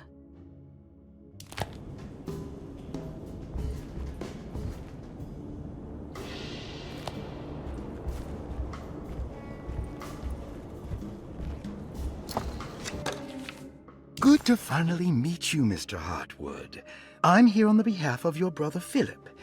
You were expecting me, weren't you? Yes. You're from Desde, no? That's right. I just wanted to ask you a few questions to see if there is anything I can do to help you and your family. Okay. I understand you're full of imagination. You make up a lot of things. I suppose. And you obsess over them, blurring reality and fiction. Sometimes. Do you want to tell me about the Dark Man? No, I don't. That's all right. Perhaps there is something else you can tell me. Something you know to be made up, but you hold dear. Juan? John? Who's John? No, Juan Luis Jorge. Oh, wait there a moment. Here, take a look. Is he... Oh, he is the author. It's a magnificent book. Life-changing even. The real Juan is long dead, but I like to think of him as my friend. My most beloved friend. I see. Do you often do this? Fantasize about people you read about? No. Well, there is Jacob. Who is Jacob? Turn to the last page. Oh, it's a newspaper article. The Prisoner of Ice, Jacob van Ostad. Is he also your beloved friend? Oh, no, Doctor. Not at all. He is the fire that fights fire. Yes, I think it's clear your overstimulated imagination, this mania, needs to be tempered for you to live a normal life. I know your family calls it the Hartwood curse, but I want you to know that there is nothing supernatural about your condition. It's all inside your head. And with that, I'm very qualified to deal with. In time, you will be cured. In time. Yes, in time we will exorcise all your demons, all the dark men. Yeah! Please, Mr. Hartwood, calm yourself. What happened? Oh, don't you worry your little head about it, Miss Hartwood. Your uncle and I just had our first breakthrough.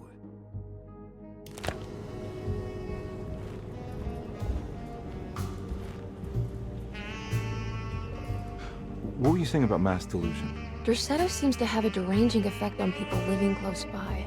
It has a history of creating cults devoted to some nature goddess. Even the name Derceto refers to the cult existing here before the Civil War. Derceto was the name of an ancient fertility goddess worshipped in Syria. Dr. Gray and his friends, however, seem to prefer the black goat of the woods with 1,000 young, or Shub-Nigroth. And that name can only have come from my uncle's twisted mind.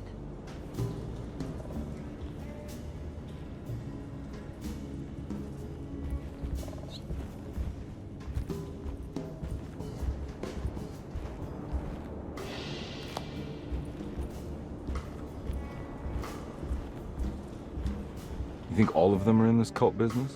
Even Jeremy? I'm not sure any of them have a choice at this point. We just need to find a way to stop all of this.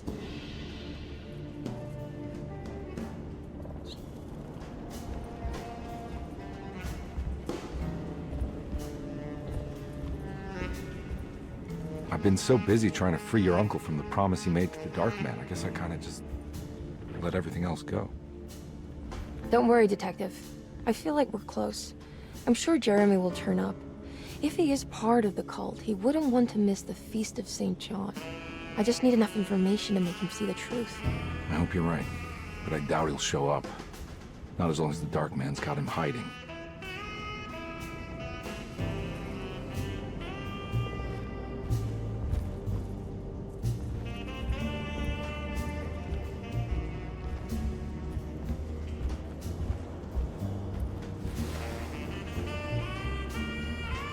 Huh. Has that been there this whole time?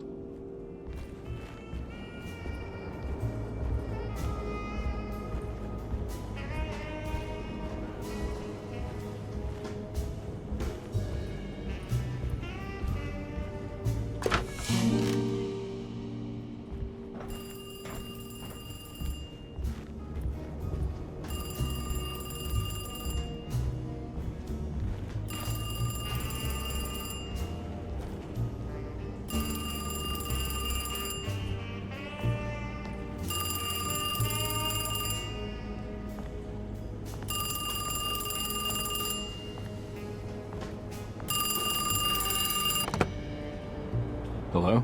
Detective Carnby? Who is this? Jeremy? Jeremy is with the Dark Man. You can't save him. Well, I've done everything he wanted so far, and there's just one more thing on the list. I expect him to keep his promise, and return Jeremy unharmed. Get out, detective, while you still can.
Nice.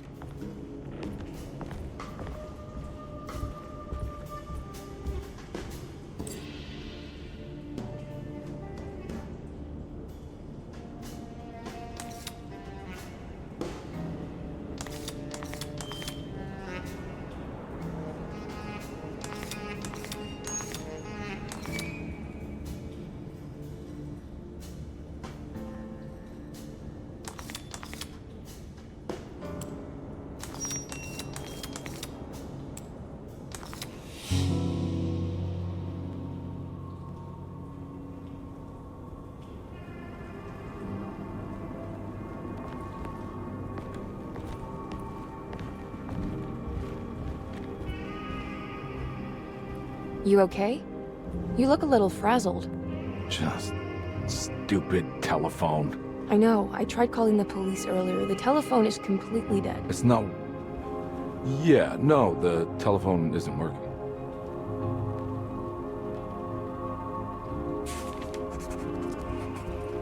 Detective Carnby was worried, Emily could tell, that she could see the madness written on his face. But what if he was the only one seeing the truth? Could that still be the case? If only he could find evidence that would make her understand that he had seen beyond the veil, or at least something that would show her he was worth the money she was paying him.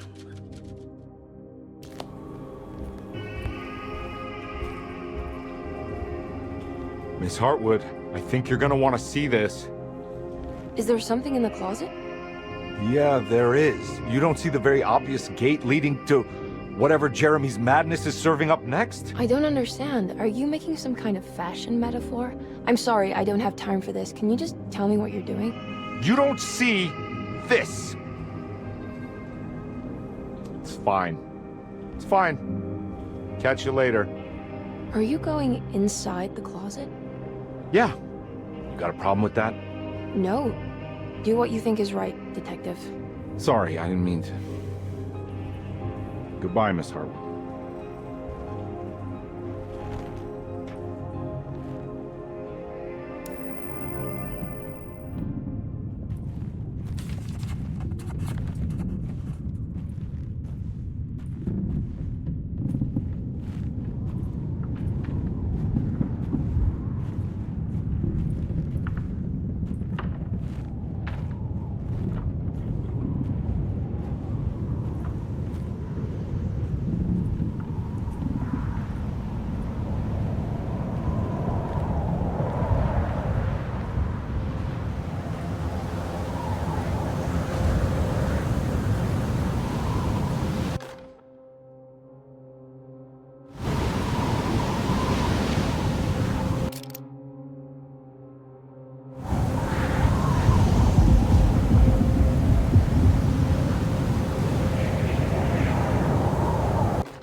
found the ancient stellarium perched on a cliff facing the Arctic Ocean after a day of sailing due north of the Eskimo encampment. Jacob van Oostad was our most keen member of the expedition. He had been chasing down the source of a peculiar type of crystallized metal present in several sacred items among the natives on the northeast coast of Greenland. The site was a remarkable find for any explorer, and we were all enraptured in our search for enlightenment and meaning. The surviving architecture seemed almost unearthly in origin and astonishingly sophisticated. The metal Jacob was searching for was abundant, almost ubiquitous. We were so taken by our find that we were surprised by the sun falling below the horizon. As we quickly picked up our gear, ready to head back to our camp, Jacob van Oostad declared that he wanted to stay. He was adamant. We begged him to reconsider. The night would be getting colder by the hour, and we feared for all our safety. Jacob refused, threatening us with violence if we wouldn't leave him alone. As the snowfall turned heavier, we left him there on his own. The next day, the weather became worse, and we had to spend hours enforcing our shelter as our tents became increasingly useless. The group had written off Jacob, thinking he must be dead. I had an urge to make one final attempt to save him, so I headed out as darkness fell with a handful of flares and headed toward the coast and up the climb towards the stellarium. That's when I saw him, transfixed by a burning sky, that celestial lantern. Jacob keeled over and let out a painful shriek that struck me with such fear and pity. He was crying in agony, for the cold weather had ravaged his flesh. I called out to him, and he turned to face me. His vacant stare held me in place like a needle through a butterfly, and he said, "You must leave now, Herstan. Go, and never come back." And so I left.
Hey, you! What are you doing here? What is this place? Turn back, detective. You're not wanted here. Whoa, take it easy. I'm not your enemy. Oh, you're wrong, detective. You're wrong.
Of course, the Taurus. I figured you wouldn't want your stars aligned, Jeremy, or maybe that is what you need to temper that mania of yours.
Aren't you happy? Stupid charlatan. What more do you want from me? You want me to lose my mind? Oh, my lord! Doctor! Baptiste! Quick! Jesus. What were you thinking, compadre?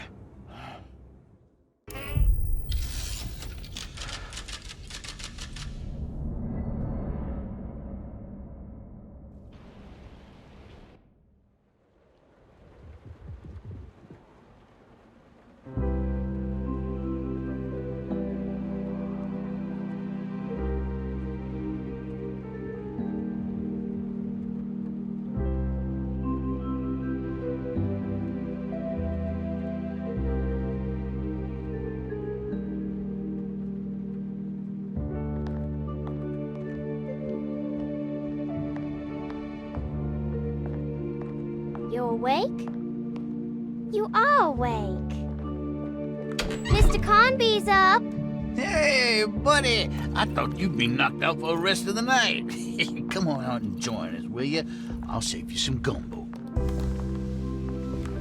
Good to have you back. You gave us all a good scare. What happened? You had a psychological breakdown. Sorry for manhandling you, but you were being violent, you see. You stabbed Jeremy and then punched Dr. Gray. Are they... okay? Jeremy's a little strange, but everything's back to normal. Really? All thanks to you, combat. You want to try standing up?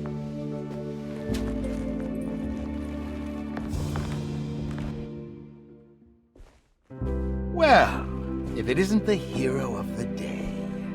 How are you feeling, Detective? Never better. How about you two? Hey, Jeremy, I didn't do too much damage, did I? Things are fine. Very quiet. What's up with him? Painkillers? No. You see, despite you having the finesse of a one-eyed butcher, you managed to lobotomize dear Jeremy. I did what? It's actually quite impressive. It's not like I hadn't considered it myself. I just wish Jeremy could have been helped without reducing his personality to that of an oyster. But he's gonna live. Of course. As long as someone keeps feeding him, he'll outlive the best of us.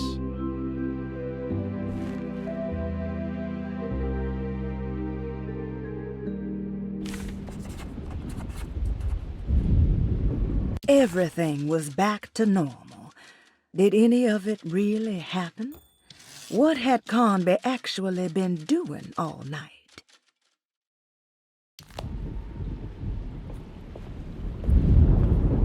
Does Emily know about Jeremy's condition? Yes. She seems to be handling it quite well under the circumstances.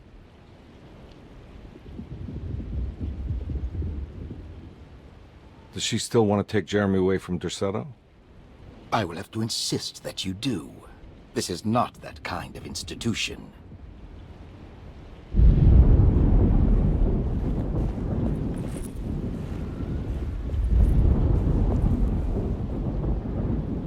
Hey, Ruth. Glad to see you made it back to Derceto. You too, Detective. Make sure to stay for the festivities. It's no Mardi Gras, but it ain't bad.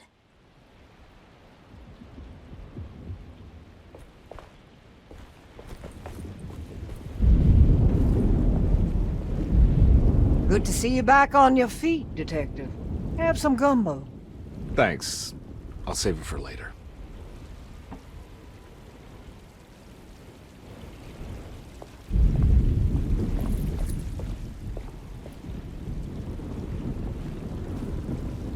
All right, tell me, what the hell's about to happen here? Every year we have a little turn-the-page ceremony by the tree. It's symbolical. It's like life has its cycles of grief and happiness. You know? Just like a tree facing the seasons.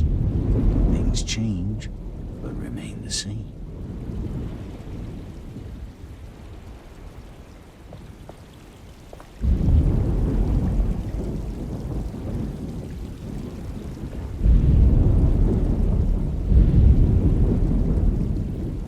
is one impressive tree. More impressive than you could ever imagine.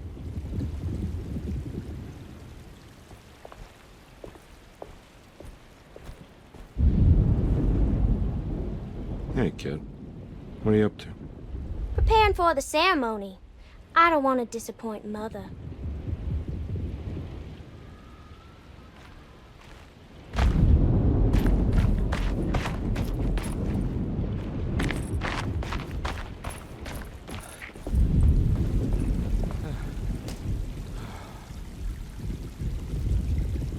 Everyone knows what to do?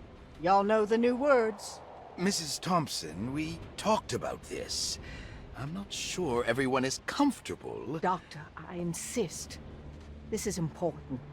We've waited for so long, Doctor. Let's just go with the old song. Not every change is an improvement. Boss, good or bad, we need to move forward.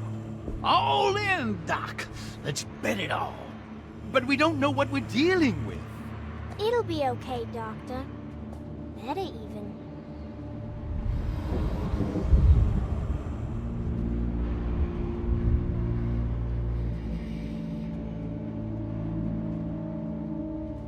Ever there praises in abundance to the black goat of the woods. Hear us, Mother. Take pity on us. Take pity on us. Ever Hear there us, praises Mother. and Praises abundance and to the black abundance. goat Take of the pity woods. on us. Hear us, Mother, and take pity on us. Take pity on us. Ever there's bravery, and abundance to the black goat of the woods. Hear us, Mother, and take pity on us.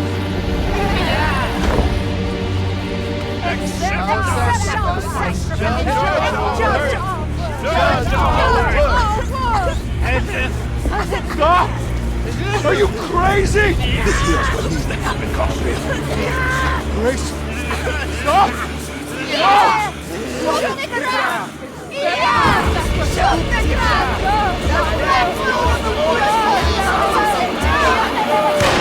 Stop in the ground! Yeah!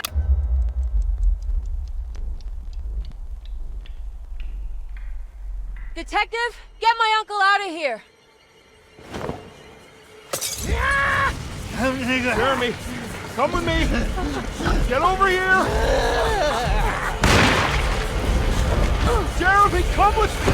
Jeremy, come here! No! There has to be another one! We're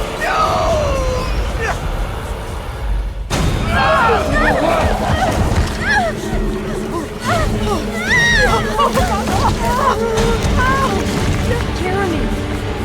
Come on.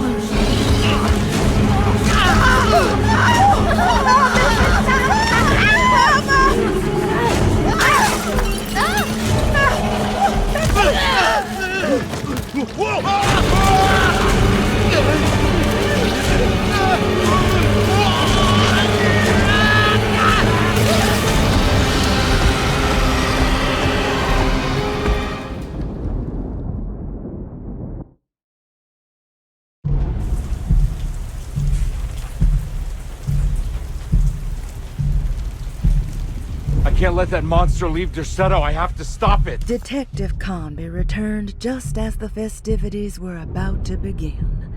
Emily was grateful that she didn't have to sit through whatever ceremony the people at Derceto had fashioned. Instead, they excused themselves and made their way to the front side of the house. With a tremendous sense of relief, Emily climbed into the car.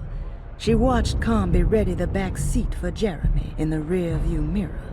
What a long night, she thought. Thank God it's all over.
Detective! Oh, what the hell was that? I tried to tell you. There was so much evidence. Their devotion to the black goat was like nothing I've ever seen before. I felt so dumb believing any of it, but I'm glad I did. Are you okay? Everything is out of order. This isn't the way the story goes. I shouldn't be alive. Yeah. Well, you're welcome, buddy. How are you doing, sweetie? I kinda like it. You ruined everything, but I'm not mad.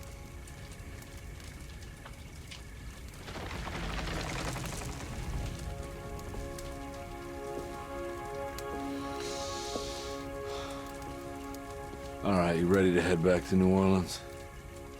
Come on, Jeremy. We're leaving. Can I come?